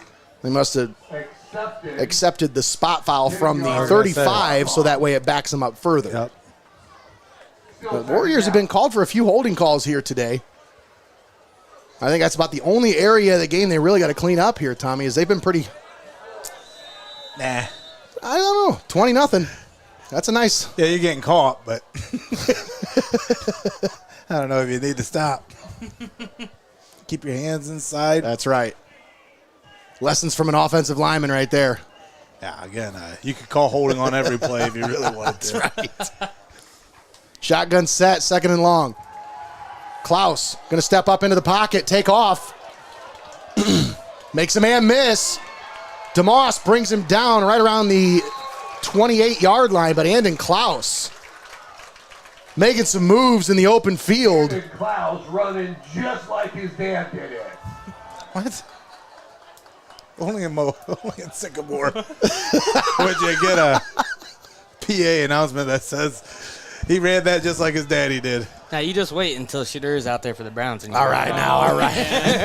you're gonna hear it and you're gonna be like, well, I guess not only in Sycamore. Well, they got more preseason games this year? I don't think Dion was ever 4th on any depth chart. Hey. Ooh. Ouch. I formation, handoff to Bish, up the middle, into the open, 10-5, touchdown, Mohawk. Once again, the Warriors dominating on the line of scrimmage, right up the middle, Tommy, and nobody touched him all the way to the end zone.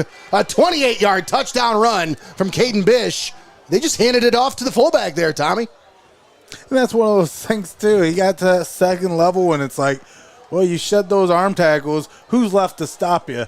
A little defensive back, somebody in the secondary. They ain't going to bring you down. Not the fullback. He split 2 tackles at the end of that run. Watch this run. I mean, folks, right here. Shot. Just kept the legs moving. Yeah, untouched. Just left him diving, grasping for air there. 26-0 Mohawk here. 3:43 left to go here in the 3rd quarter. And the Warriors on their way to a 1-0 start. They keep playing like this. And Eric Daniel, once again, livid on the sideline right now. Eric, I'm going to send it down to you real quick. What is he so upset about? He got a 26-point lead. What's going on down there, man? I think he's just keeping the intensity with this team, man. Like, he has not let up on them. It's coming out of halftime, actually. Connor had a chance to talk with him, and he said that he really enjoyed the way that his new quarterback is controlling this offense, and he's going to treat this like it's a 0-0 game right now. Well, there you go, folks. There you have it from Eric Hall down on the sidelines. Connor Roush is here. doing some sideline duty for us, putting in work, even though he wasn't even on the schedule for tonight's game. We love it, though. Connor, I'll tell you what, man. Connor has really, I gotta hand it to him. He has done so much for this brand, especially this year. He's really stepped up his coverage, going out of his way to get volleyball coverage in. And I'll tell you, folks, I didn't ask him to do that. That was on him. He wanted to do more volleyball coverage. He wanted to cover more stuff. So big shout out to Connor Roush for everything he's been doing for this brand. And in preparation for tonight's game, you can always find the Heart of Ohio Sports Observer on our website, and it's got plenty of contributions from Connor, Kyle Holsinger, Josh Morgret from the Advertiser Tribute. He does a great job contributing to our site as well. But like to your point, again, in preparation for tonight's game, I also got to enjoy some of the coverage that I didn't know about with the volleyball provided by Connor Roush. So great job, Connor. We appreciate all the effort that you've put in providing coverage to these great local athletes. That 2-point conversion was no good. So the Senecas will get the ball back, trailing 26-0 with just under 12 minutes to play here. And Tommy, this is like one of those situations where you're saying, okay, who's going to step up? It's a new team, new identity. It's not the same team as last year. You got a lot of seniors that left last year, and they left some big shoes to fill. And now it's on these guys here on the field to step up. And I think it's got to be a gut check moment for this team right now on the sideline to just kind of say, all right, we're in it. How do we get out of it? Unfortunately, on both sides of the box score, you find out a lot about yourself during week one. Where do you need to improve, or where you kind of sit in the lay of the land, especially against quality opponents. That's why this matchup between the Senecas and the Warriors is such an important game each and every year, not just because it's a rivalry game, but there's two quality schools that come out there and they play. And you're talking about a defending conference champion coming into tonight with a lot of questions unanswered about rebuilding, reloading this squad. And I think Coach Eric Daniels had the Warriors ready for week one. Meanwhile, Calvert trying to establish their identity with a new signal caller as well, and it just hasn't been going their way. So week one is going to be one of those things where, unfortunately, one team's going to have to take those lumps. They're going to have to take the learning curve and readjust and reassess going into week two, because this game really sets the momentum for how your season continues or starts out. And if you're talking about these Calvert Senecas, it does not get any easier next week as they'll head over to Marsh Field to take on the Monroeville Eagles. And Tommy, you know all about that matchup. The Monroeville Eagles, they've given it to the Senecas these last couple of years. They got a MO in this matchup, and that's take it to the Senecas. That's a team that's slowly been creeping and building over the past decade, and I expect a quality matchup on the field for that one. Palm slings it down the left sideline. DeMoss, I think he caught it. And they're going to say no, out of bounds. Defender pushes him out, unable to make the catch. In bounds. Second down and long coming up at the 31. We'll take a look at the replay brought to you by Clouse Construction. Just barely.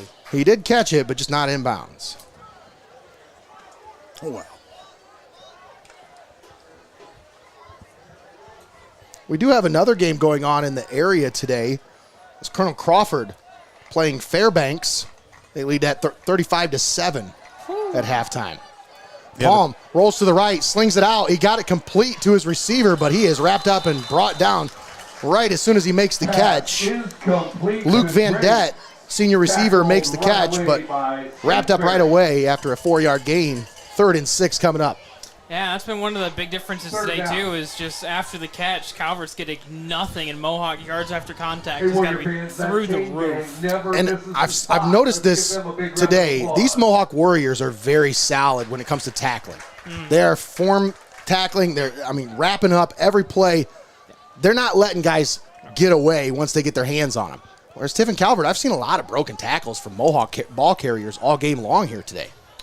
Look at this look by the Warriors, 3 hands down. 3rd and 5. Palm rolls to the left, slings it left side, and that's incomplete. Looking for DeMoss over there. They bring out that 50 front, and they're still chasing the quarterback. Intended for DeMoss, incomplete. Palm had to roll to his left there and try to throw it across his body. No. And that's just like, that's the kind of play that you're not going to get the results you want from it. If you're rolling him to the left and you're trying to throw to the right, it doesn't work. It's hard for any quarterback to make that throw. You got to square yourself, set yourself, and then deliver a catchable ball. It's easier said than done. This one booted away. A.J. Shoemaker on the punt. Teal fields it at the 25-yard line, and he's going to be brought down. Another shoestring tackle by Nolan Lee right about the 33-yard line. Tackle made. It was a solid punt there. Yeah. 40 yards. And that's, I mean, Lucas Stoltz started this one out as the punter, and then they bring in Shoemaker. He just absolutely rockets that one. Stoltz was having some issues getting a hold of it in the first half. But that kind of sets the field position a little bit. But once again, Tommy, this offense just cannot get going. No momentum on that offensive side of the ball at all for these Senecas. And, Tommy, I thought that was the whole reason. You know, last year you talked about it. How many times do you see this team get shut out? I think the big reason why they made that switch was to try to get more out of the offense, and you're just not seeing it here tonight. Yeah, once again, Calvert's inability to score points, relying on that defense a little too heavily, but 48 minutes is a long time to weigh on a defense. That one batted up in the air. Oh, Cam Moyer almost batted it right to himself, but Moyer bats it down. incomplete. Chance at a thick six. Slips through his grasp. Second down coming up. What? I love that term.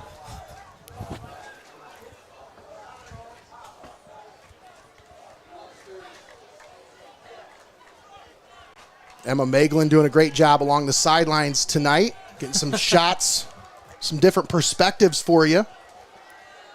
Oh, look at that.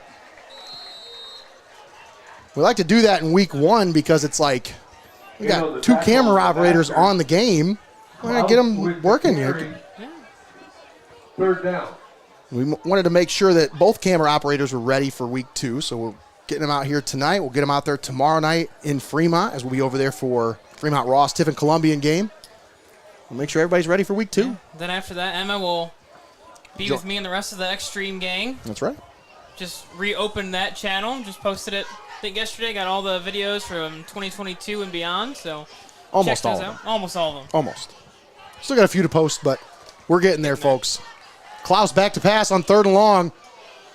Pressure, steps up, takes off, and he's going to run out of bounds right at the first down marker. It looks like they're going to give it to him. Run out of bounds by Shoemaker. We'll see. Hang on. Wait. No, it's going to be short. Oh, this closer ref was putting up one finger. And it's going to be just short. 4th down coming up for the Warriors. Decision time here. 4th and 1. I'd go for it. It's 4th down, Warrior fans. They haven't been able to stop a whole lot tonight, so. Yeah, I don't. You got the momentum on your side. Why not just keep rolling with it? Yeah, kind of push up front. Yeah. 4th and 1, hard count most likely. There it is. There it is. Gotta be kidding me. Wow. I mean, called it. Right on.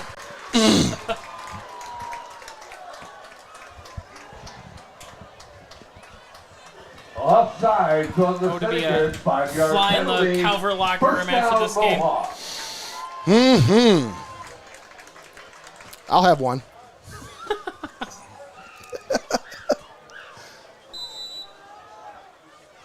First and 10 coming up at the 48-yard line. That's a first down brought to you by our friends at NLS Professional Grounds.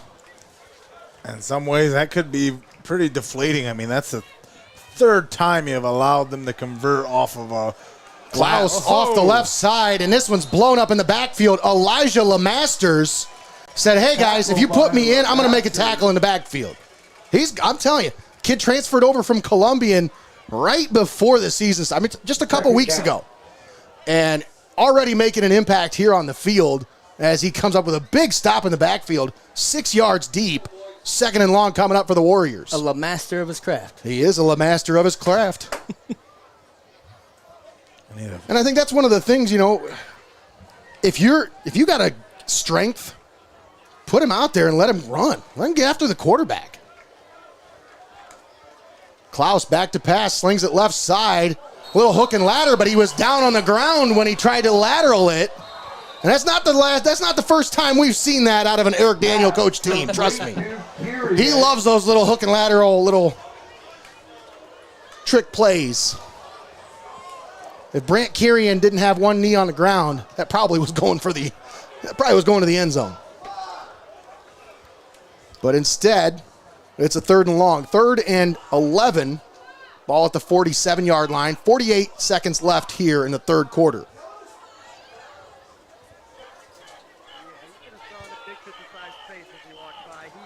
He was so upset that they called that back.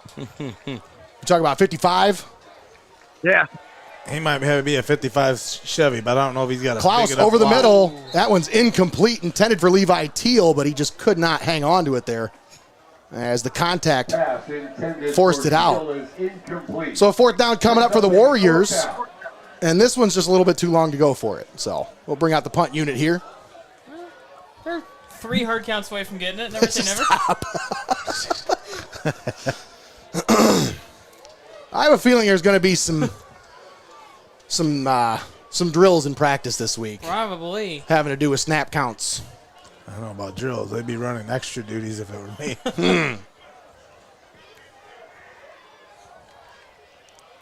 Logan DeMoss back deep to return. Andon Klaus gets it off. This one's a deep punt. DeMoss fields it at the 11. Trying to find some open field here. Breaks a tackle, and he spins down to the 20-yard line where he's stopped there by a horde of Warriors. Returns the Clouse punt. Senecas will take over at their own 20-yard line, trailing 26-0 with 23.9 seconds left here in the 3rd quarter. Calvert ball, 1st and 10. Don't forget about our fan of the game, folks, brought to you by Yanich Oral Surgery and Dental Implants. Submit your picture of how you're watching the game. Just send it to us on Facebook. Send us a message on Facebook. If you're on Instagram, send it on Instagram, whatever social media you do. I'm not going to check my TikTok, so Instagram or Facebook, one of the two. Pick one. Post your picture. Share your picture with us. That's what we want, because that's the only way I'm going to be able to know if you're watching the game and how to give you the player of the game. Brought to you by Yanich Oral Surgery and Dental Implants. Charlie Palm looking for somebody to throw to, throws it across the middle, and it's complete. Down to about the 30-yard line. Tucker Coleman on the reception, and that should be good enough for a 1st down. Brought to you by NLS Professional Grounds. 1st down, Senecas. We need like a fan hashtag, like the Who's Cave or something. Yeah. There you go. Who's Cave? I like that. Thank you. I'll be here all night. I won't hold that against you. And that is the final play of the 3rd quarter. We'll step aside, take a quick timeout. We'll be back. You're watching Heart of Ohio Sports, the pulse of the Buckeye State.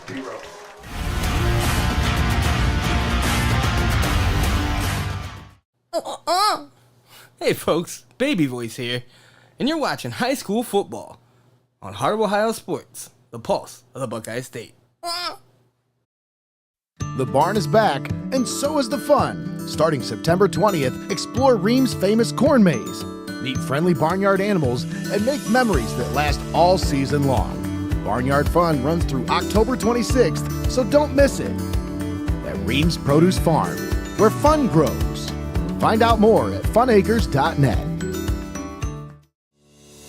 At UIS Insurance and Investments, we're committed to protecting what matters most. That's why we partner with Auto Owners Insurance, offering reliable coverage and personalized service from people you can trust. UIS and Auto Owners Insurance, working together to keep you covered no matter what life throws your way.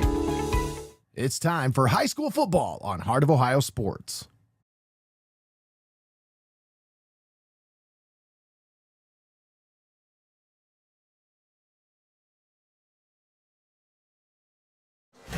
And we're back here. Heart of Ohio Sports. Start of the 4th quarter sees the Warriors leading Tiffin Calvert 26-0. And folks, Friday night Frosties are here. Thanks to Heart of Ohio Sports and Wendy's. If you're here at this game tonight, show your game ticket by Monday. Score yourself a free small Frosty with purchase. That's right. Show your game ticket, whether it's a game stub, whether you have a ticket stub, or just print off your ticket that you bought online. Go into Wendy's, show them your ticket, say, hey, I was at the game on Friday or Thursday night. get a free small Frosty with purchase. That's Friday Night Frosties by Wendy's and Heart of Ohio Sports. Get yourself a free Frosty. I didn't know that was going to be a thing, Nate. I'd have bought a ticket for this game. Well, you know what? You can still get a Frosty, Eric, but you got to pay for it. Well, now that you've brought it up, I'm going to have to. Those Frosty Fusions? Have you had one of them Fusion things? Oh, my God. Yeah. Oh, yeah, dude. Delicious. They're like a little flurry kind of thing. Oh, so good. Okay. Second and and long. Full-on ice cream. Palm slings it right side, incomplete. Boy, he really slung that one out there, Tom. Yeah, Put a little too much on it. Incomplete. Again, the throwing motion and just the quarterback mechanics of Palm. I mean, there's something that's evolving and coming together. It's just, some of these forced throws can come back to haunt you.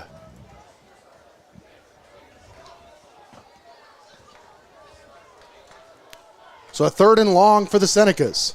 4 receivers set, 1 back in the backfield. Charlie Palm takes a snap. Pressure. Slings it over the middle. Off the hands of the intended receiver. That's the receiver's fault. You get your hands on it, you got to catch it. A.J. Shoemaker, the intended receiver there. But that'll be a 4th down. And that'll bring out the punt unit. It's always been You the would think rule, so.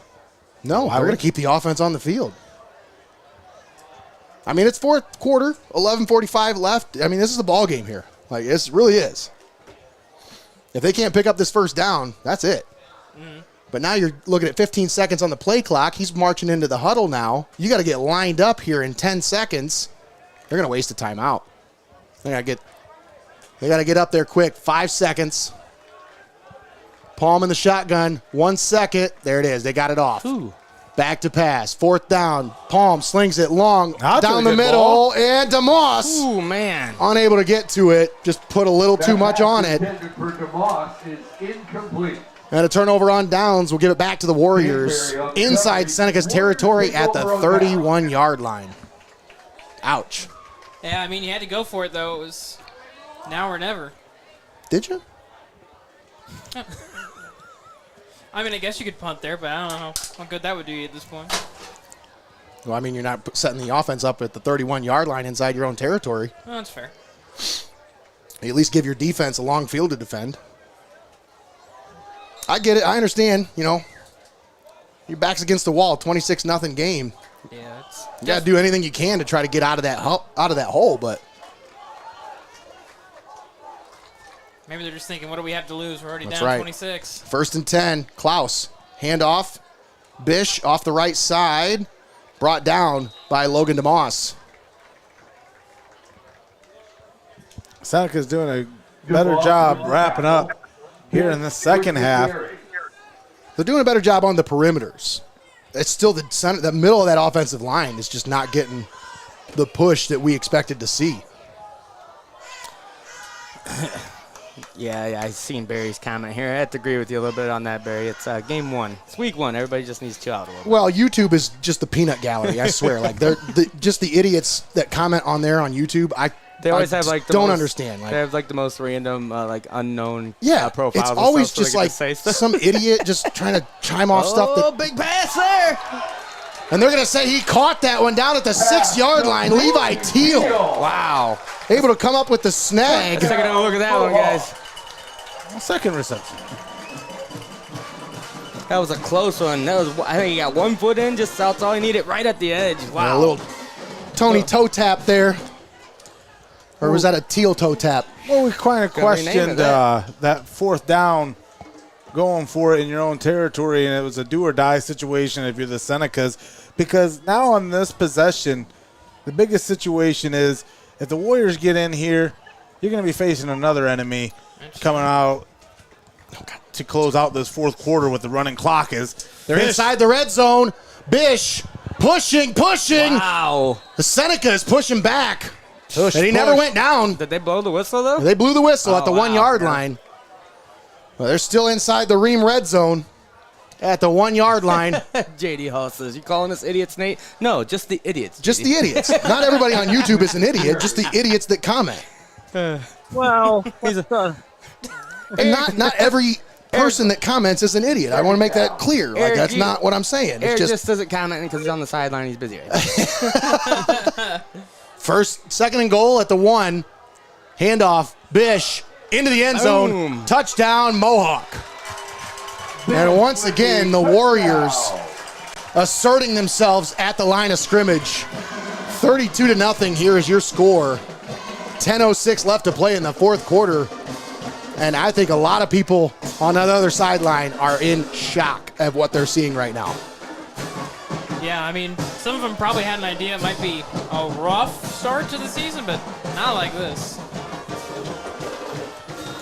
Well, you got to think, guys. I know looking back on this game from the last 2 seasons, it kind of feels like Mohawk almost has this mentality of we should have won these games, you know. And I think they came out here tonight and showing everybody that they truly believe they should have won those games. Yeah. They were one play away last year, multiple times. Another bad snap on the special teams play.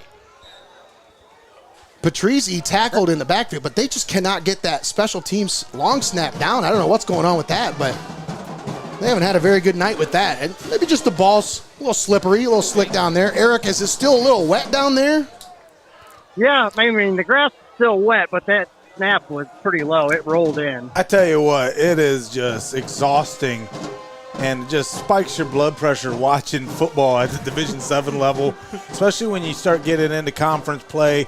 Then you have these really tightly contested games where it's decided by an extra point, 2-point conversion. So having a kicker at this level is definitely a luxury to have. But the way that these Mohawk Warriors, the way they can take care of the ball and convert these extra points, especially in the 2-point conversions, I think that will be one of those things that separate this squad moving on. But you got to get a handle of the ball first. Yeah. I see JD was asking who is going to call the Columbian game tomorrow versus Ross. Well, luckily for you, JD, that's us again. You get 2 nights. Right. You get 2 nights of the adrenaline stream this week. Yeah. You can mute it if you want to. I get it. I'm kidding. They'll wait for week 2. Next week. Oh, yeah. Yeah, we'll be on the road tomorrow and going to Fremont Ross for a huge showdown, week 1 between the Tiffin Columbian Tornadoes and Fremont Ross. And much like this game, it really sets the tone for the season, whoever comes away with that victory. As, again, Coach Chad Long, familiar with the Tiffin program, has roots here in Tiffin, going against, again, a protege and Coach Judd Lutz. And both those teams are going to be looking to get after it tomorrow night for 48 minutes, and we're going to bring that one to you live and paywall free.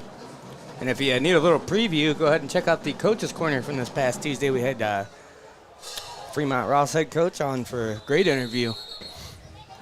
We covered that game last year, too, I think, Columbian and Fremont. Oh, yeah. So it's one of our key games usually every year. It's a great rivalry. Covered by Calvert. Kind of dropped that ball a little bit, but he's able to get back on top of that one.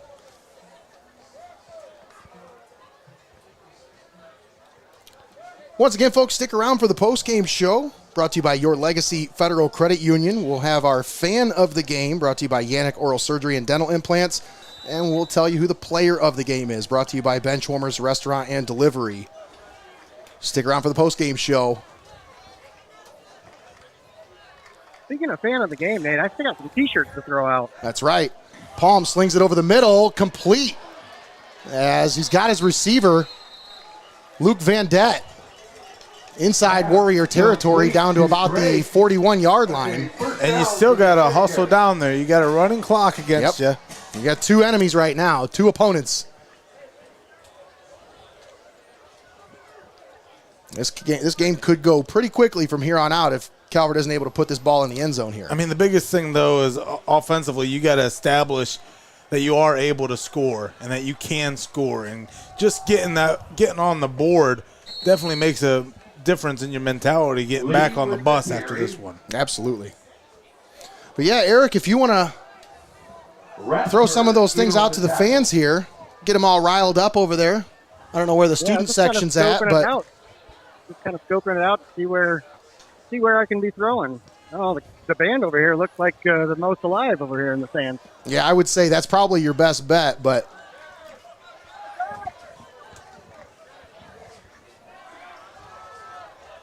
Palm back to pass, looking, slings it down the middle of the field. DeMoss in the end zone. Touchdown, Tiffin Calvert. There you go. A 38-yard touchdown pass from Charlie Palm to Logan DeMoss. And the Senecas are on the board for the first time at the 7:48 mark here in the fourth quarter. Now, Tommy, that's something we didn't see a whole lot of last year, the deep ball from this offense, as they were pretty conservative with Tucker at quarterback. They really kind of limited his opportunities to really throw the ball deep. They just kind of played within the confines of the offense and kind of a lot of ground and pound. But that was a nice-looking ball right there from Charlie Palm.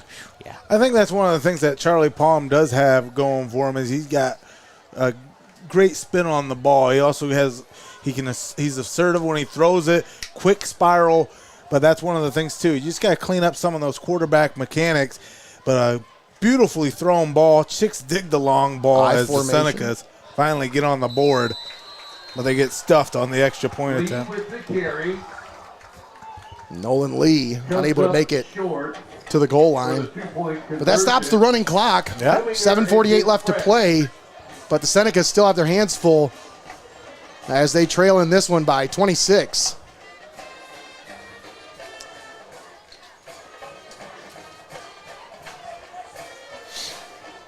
You throw that long, deep ball, you're able to come away with points. And then, you know, it's one of those things, too, where the long ball, the big touchdown reception, was that play by design? Was everything coming together exactly how you planned to? Or is it one of these things where you're still trying to establish your identity as a team where are we going to be more efficient in the run game? Are we going to be more efficient in the passing game? Well, the biggest thing, Jacob, is you got to establish both to have the balanced attack to be able to have an offense. So I think Calvert, again, you're seeing flashes of brilliance out of this offense where, again, you're seeing some great plays develop, but it's about being consistent and being mentally,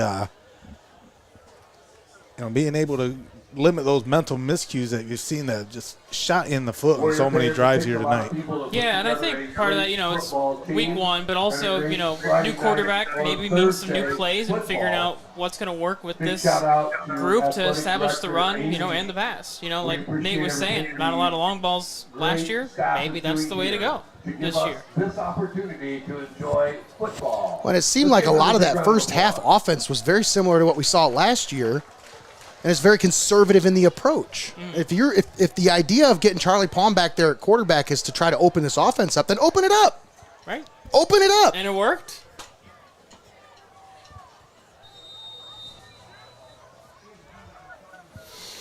All right, now, come on now, Bill. Enough with that. Oh. Onside kick attempt, but it is recovered by Aiden Patrizzi. Covered by Patrizzi. Warrior ball, 1st and 10. What does Patrizzi do, Tommy? Makes it look easy. There you go. Also making every attempt to keep us healthy is trainer Tyson. We appreciate you, trainer. Ball be marked at the 49-yard line. Warriors will take over inside Seneca's territory for probably at least the 4th time tonight, man. I mean, they've spent a lot of time on the opposite side of that 50-yard line.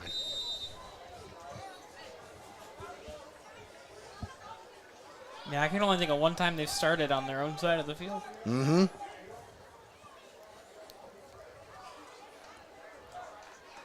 Now, I got to give it up to that Warriors offensive line. Offensive and defensive line. They have really just been dominating the line of scrimmage all night long here tonight from start to finish. And that's, like I said, folks, nothing against Mohawk. I knew they had some tough kids coming back. I just wasn't expecting to see this level of dominance. In fact, if they were going to, control the line of scrimmage, it might have been a little bit of a back and forth. No, it's been dominance from the start the whole time.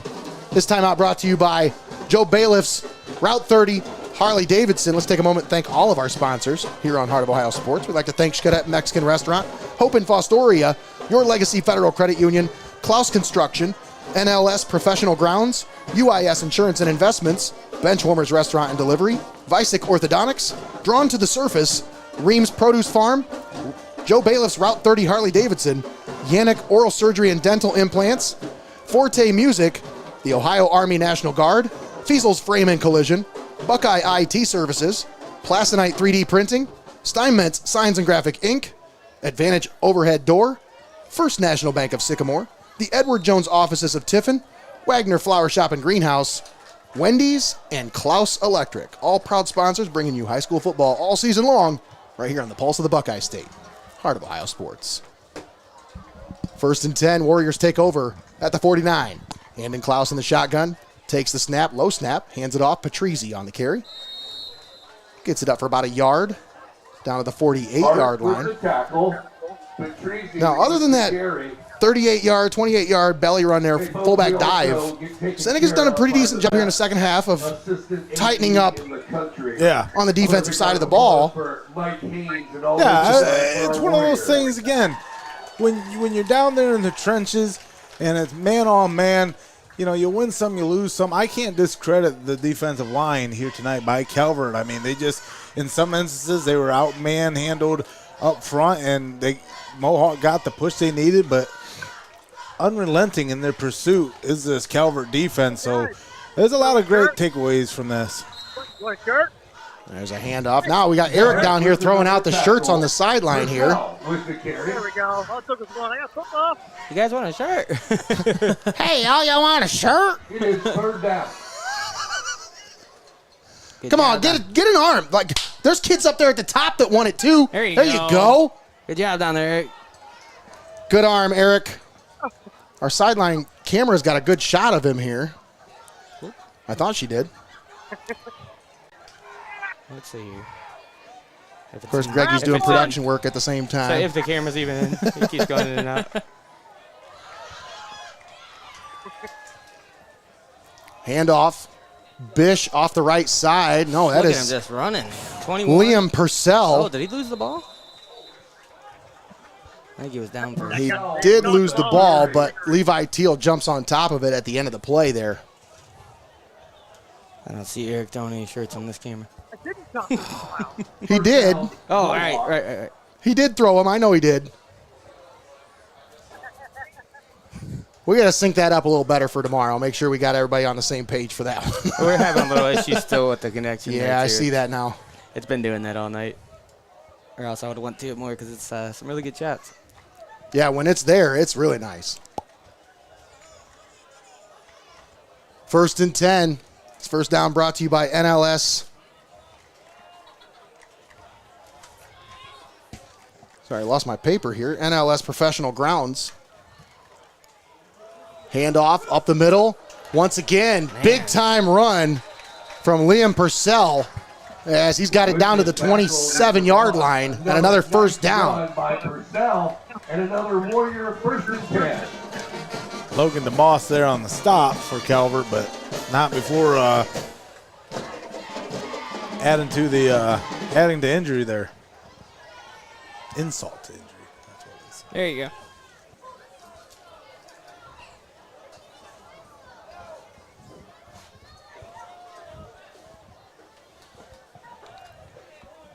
First and 10. Ball at the 27. Clouse in the shotgun. Takes the snap. Handoff. Purcell off the right side. Be brought down right about the 25-yard line. Max Griffin on the stop. Shoulder into the knee there. Purcell with the carry.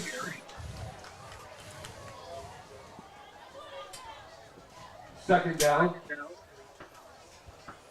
And look at this Mohawk Warrior squad just grinding it out here late in the fourth quarter.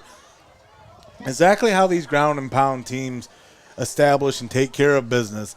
Again, you spend the majority of the game trying to get out to a big lead, pad yourself a nice little lead, and then you just, again, like we talked about at the half, just put your foot on the neck, put your foot on the gas, and, keep piling it on. Purcell, the ball carrier, picks up a couple. Warrior with the tackle. Purcell with the carry. Third down coming up here, 3rd and about 5.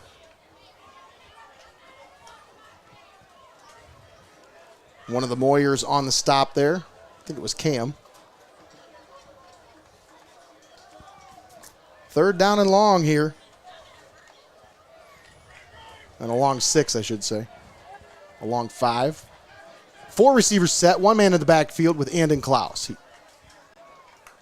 Clouse takes the snap, Looking right Look at him side, passing. down the field, got a man wide open. Touchdown, Mohawk. 30. Brant Carrion. No love lost at all between these teams, guys. Yeah. Was anything you can do, I can do better. Wow. Pouring it on.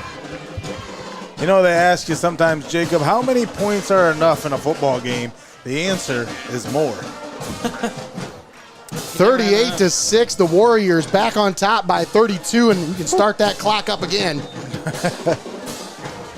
As we're now inside of 3 minutes to play here in the ball game. Especially in these rivalry games, Tommy. You know, that 26-point win, 32 sounds a lot better. Pass here. Man, look at that. Beautiful pass down the right sideline by Andon Clouse. The extra point attempt is up and good. Makes your score 39-6. Continuing to pad this lead and fan the flames of this rivalry. As these two squads, again, they couldn't warm up to each other. They were cremated together. Yeah. And the Warriors establishing themselves early in this game and came in tonight with this one circled on their calendar. You got to believe, Nate, the way that they've started off each of the past 3 years campaign, not starting off with a week 1 win for these seniors. I mean, that's one of those things where, again, you go from undesired to undeniable in a season. These seniors, they had this one circled because they want to come out with a win. They're looking to make some noise here in the N10 as Colonel Crawford, who's also playing tonight, the preseason favorite in the league, and Mohawk, they're making some waves throughout the N10 tonight with this statement win against the Senecas. This is a statement right here by the Warriors. They lead by 33, 2:41 left to play in the ball game. Barry Robinson says he's excited that they actually got the extra point. I was going to say that might be the biggest salt in the wound moment is that they got the extra point that time. I think that's the first one we've had all night. Yeah. Patrizi set to kick it off. Back deep to return Logan DeMoss and A.J. Shoemaker.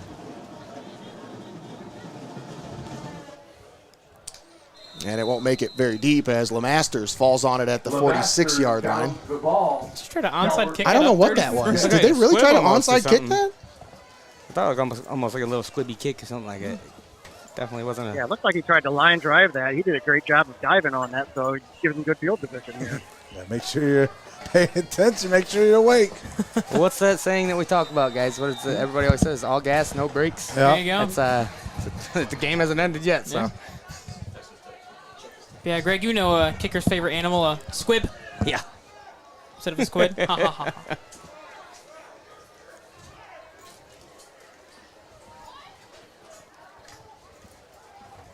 It's one of those situations, Mohawk Warriors, after that huge touchdown reception, putting the Calvert Senecas to bed, but on that kick to start, just checking to see if they're awake still.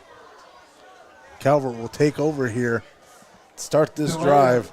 Game by the Senecas, 5-yard penalty. A delay of game with a running clock? Stop. 1:10 left to play in the ball game. That clock continues to roll here, folks. See something new in every game you watch, I suppose. Shotgun formation. One back in the backfield with Charlie Palm. Palm slings it out right side. That little wide receiver screen they've been trying to get going all game.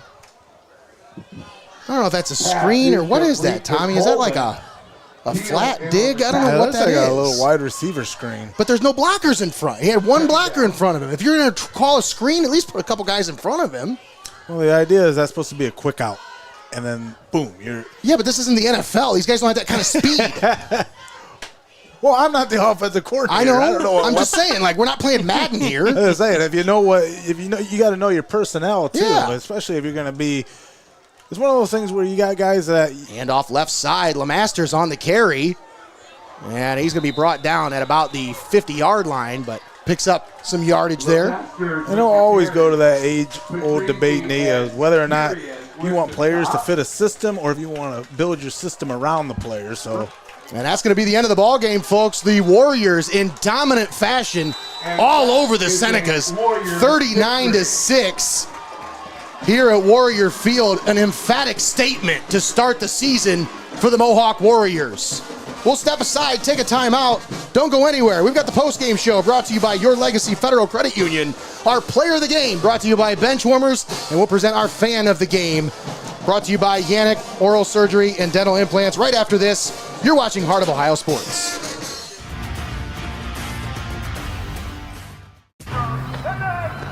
At Heart of Ohio Sports, it's obvious. The first thing that comes to mind is sports. But we do a lot more than just cover live sporting events.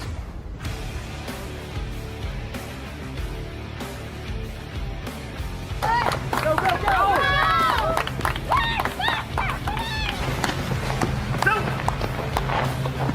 When we want to watch our highlights from last night's game, there's only one place we go: Heart of Ohio Sports.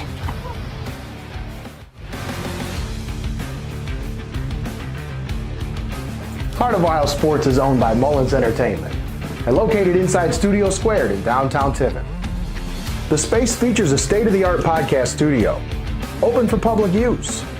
Building a platform for creators is one of our top priorities.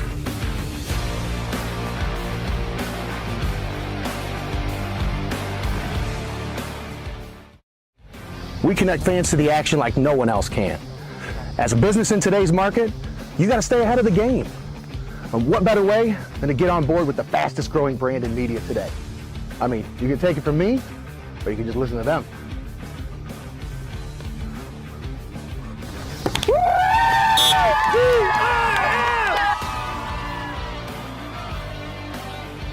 When recruiters want to see our game film, we tell them they can watch it on Heart of Ohio Sports. Heart of Ohio Sports gives fans the access they want when they want it. And the athletes get the coverage they deserve. Our broadcasts are free, and they always will be. We don't hide behind a paywall.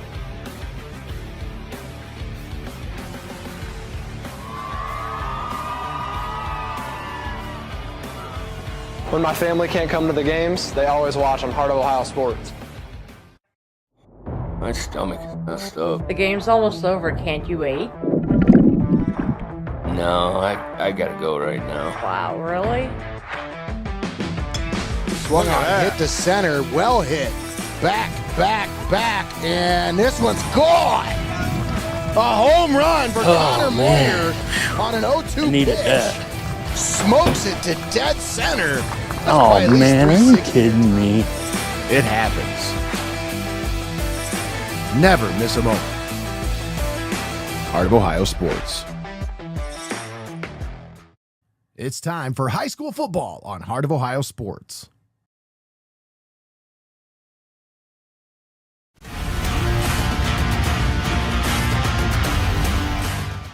Don't go anywhere. You're watching Heart of Ohio Sports.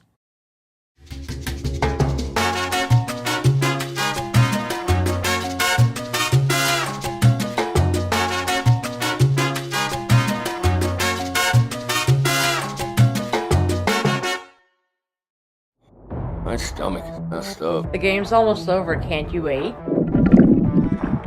No, I gotta go right now. Wow, really? Swung on, hit to center, well hit. Back, and this one's gone. A home run for Connor Moyer on an 0-2 Needed pitch. that. Smokes it to dead center. That's Oh probably at least man, are you 360. kidding me? It happens. Never miss a moment. Heart of Ohio Sports. Discover your passion for music at Forte Music in Tiffin. Whether you're looking for lessons, instruments, or accessories, Forte Music offers everything you need to take your sound to the next level. From beginners to experienced musicians, they've got you covered with expert guidance and top quality gear. Forte Music, where music lives. It's time for high school football on Heart of Ohio Sports.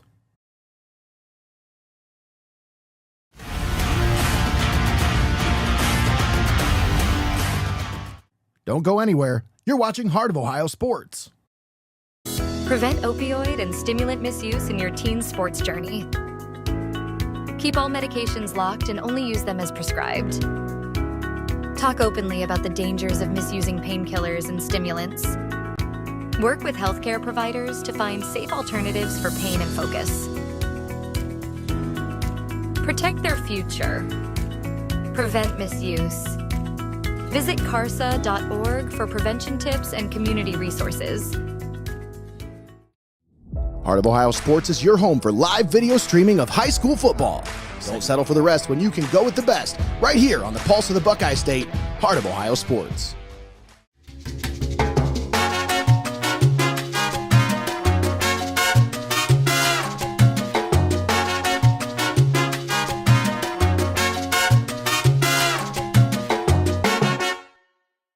It's time for high school football on Heart of Ohio Sports.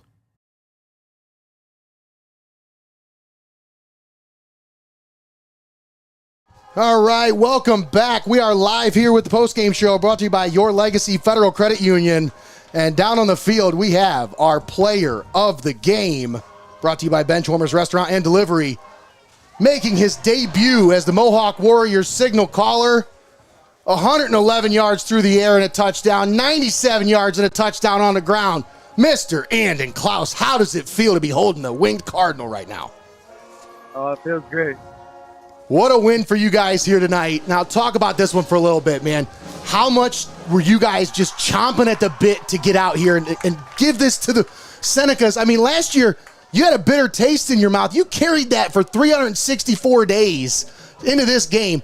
What kind of a feeling were you guys going through on the sideline just waiting for this game? Yeah, we were hungry. We were waiting for this game, forever. And it finally came, and we took our opportunity to take it. Now, what do you think was the biggest difference tonight, man? Like, obviously, defense played a big part, but 39 points on the board, that's a huge contribution from the offense. What do you think was the biggest reason why you guys came away with a victory tonight? I think our O-line played amazing, That's like the main reason that we win these games. If we can run the ball, we can pass the ball, everything like that. Tommy, you got any questions for player of the game? No, again, in this campaign, week one, that win in week one has kind of eluded you throughout your young career thus far. You guys came through last season, became the N10 champs. Coming into this season, knocking off Calvert week one, you had that one circled on your calendar. Again, is it just week two, or do you feel like you guys made a statement here tonight and you guys are clicking the way that you guys feel you need to be getting ready to start this 2025 campaign? I think a lot of people thought we were going to be not as good because of the seniors that we lost, so we just wanted to prove them wrong, and that we're just still hungry for week two and everything for the season. You got a couple of road trips coming up before you got another home game. A couple of long trips on the road, but a chance to really get this offense humming, man. Now, you guys you clicked on all cylinders tonight. What do you think is going to be key for you guys to be successful this season? Like, what is going to be the biggest calling card for your team if you're going to be successful? I think our run game, honestly. Just it showed tonight. And then as soon as the run game was getting stopped, we just threw it over their heads, and we just put numbers up on them. Nice. All right, partner, you got any shout-outs you want to give, man? Our offensive line and our defense, and then Levi and Brent and Owen. Absolutely. Big-time performance here tonight, young man. Congratulations. If you want to stop by the press box sometime before you take off, I got a shirt and a gift card for you. But once again, congratulations. Great game. Andon Clouse, our Benchwarmers player of the game. Congratulations, young man. Thank you. Great game, once again, by Andon Clouse. Thanks again for our crew down there for snagging him for the interview. You know what? Once again, you know what I liked is he said that this team was still hungry, and who's the player of the game sponsor there? That's right. Benchwarmers, go get yourself some food, young man. All right, we're all good. Thanks again to our crew down on the field for making sure we were on that one. And Tommy, we got to get some thoughts here on this one. What's your final thoughts here, man?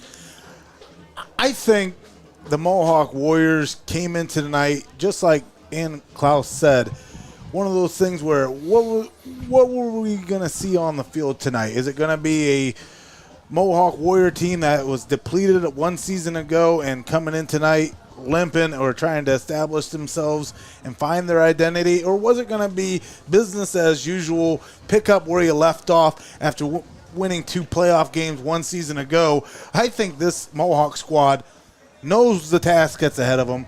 Coach Eric Daniels, 10th season at the helm, big expectations for these Mohawk Warriors.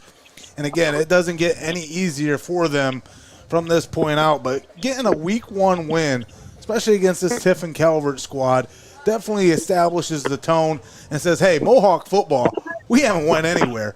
We're ready for another shot at the N10, and we're looking, after those 2 playoff wins last year, to build on that and finish the job and get past the regional.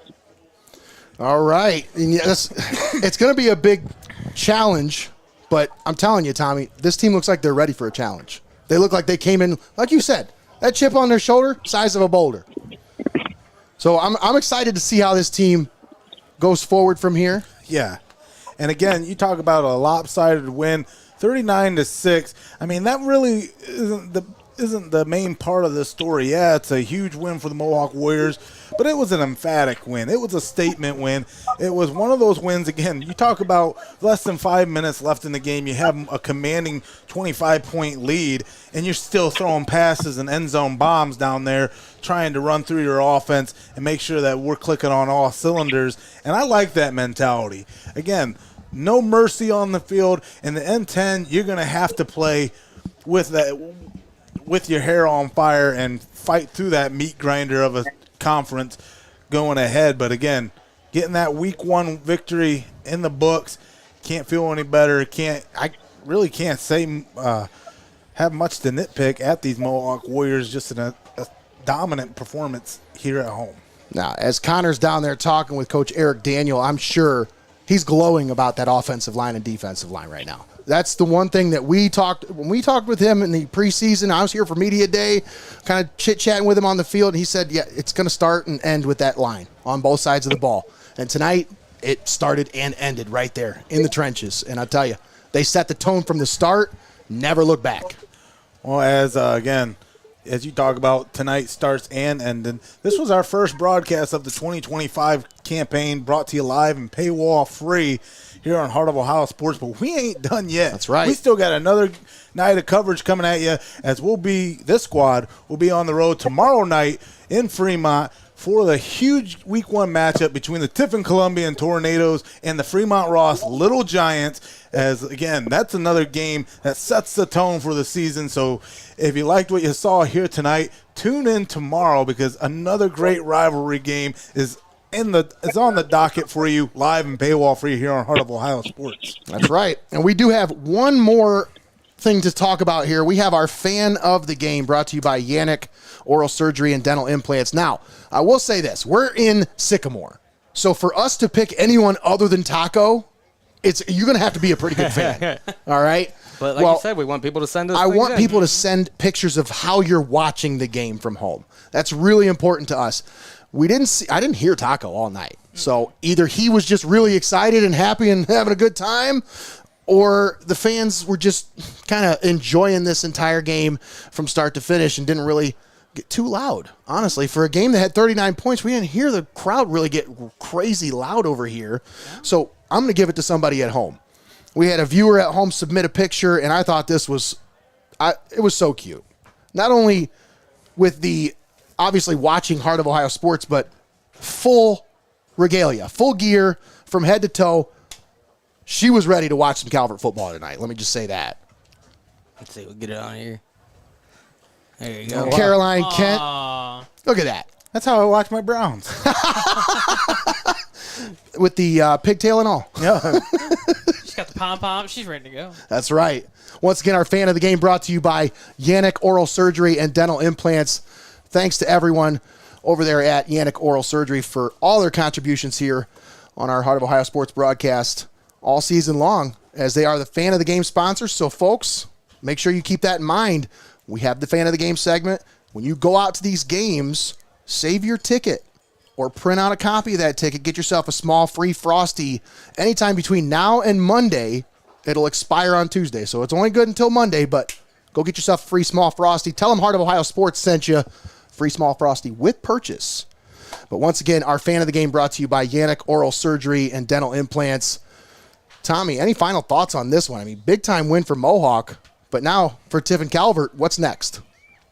Well, I think Tiffin Calvert, again, they continue to have more of the same problems that faced them last year. Just the inability to score points and get on the board and keep games within reach. I mean, you talk about just in that first half, 3 first downs, it's not going to cut it. You got to get this offense to open up.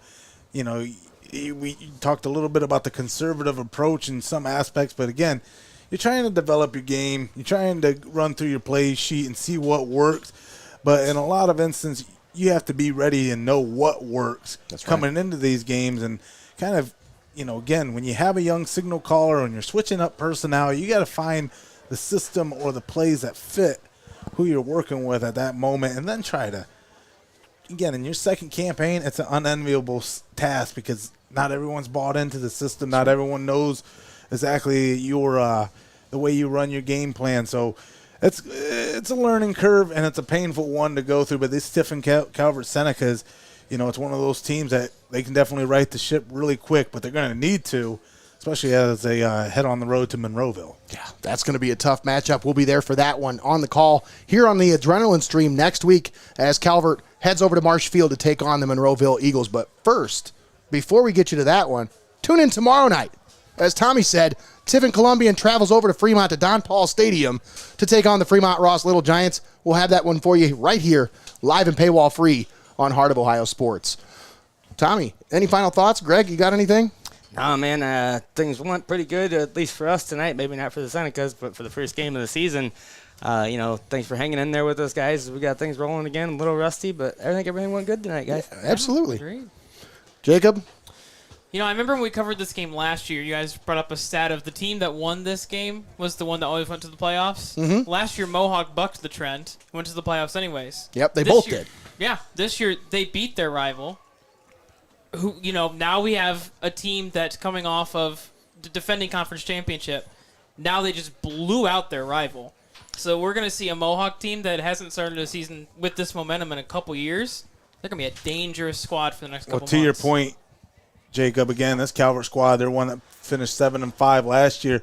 With the new playoff format getting it's no longer expanded, it's down to the 12 teams, you're going to have to be careful with with these games. Again, you're not going to be afforded the luxury of having a 50-50 season and still make the playoffs. I mean, if you got things to clean up, you got to get it cleaned up early on because you might be looking from the outside in come playoff time. So, again, plenty of season left. No need to call for anyone's heads, you YouTube jabronis. But, again, it's just, you know, you get that no matter – If you win, you never won good enough. If you lose again, you never heard from again. So it's one of those things. You know, if Coach Lento couldn't take those arrows, you know, again, he wouldn't be the man fit for this job. But again, Coach Lento doing a tremendous job getting these Senecas ready and getting them refocused. We'll see how he has them refocused next week when we're on the road in Monroeville. Absolutely. 9 games left.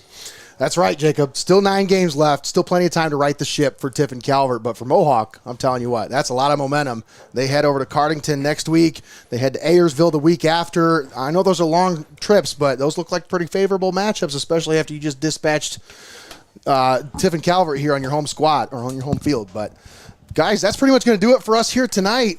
I want to thank our crew for being here on call with us here today. We had a full crew.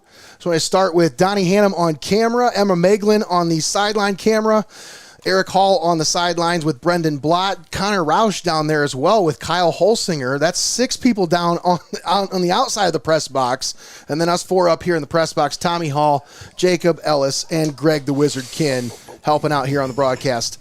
Thanks to all of you for tuning in, folks. We'll be back once again tomorrow night, 7 o'clock kickoff, live from Don Paul Stadium in Fremont. Tiffin Columbian versus Fremont Ross right here on Heart of Ohio Sports. Have a great night, everybody.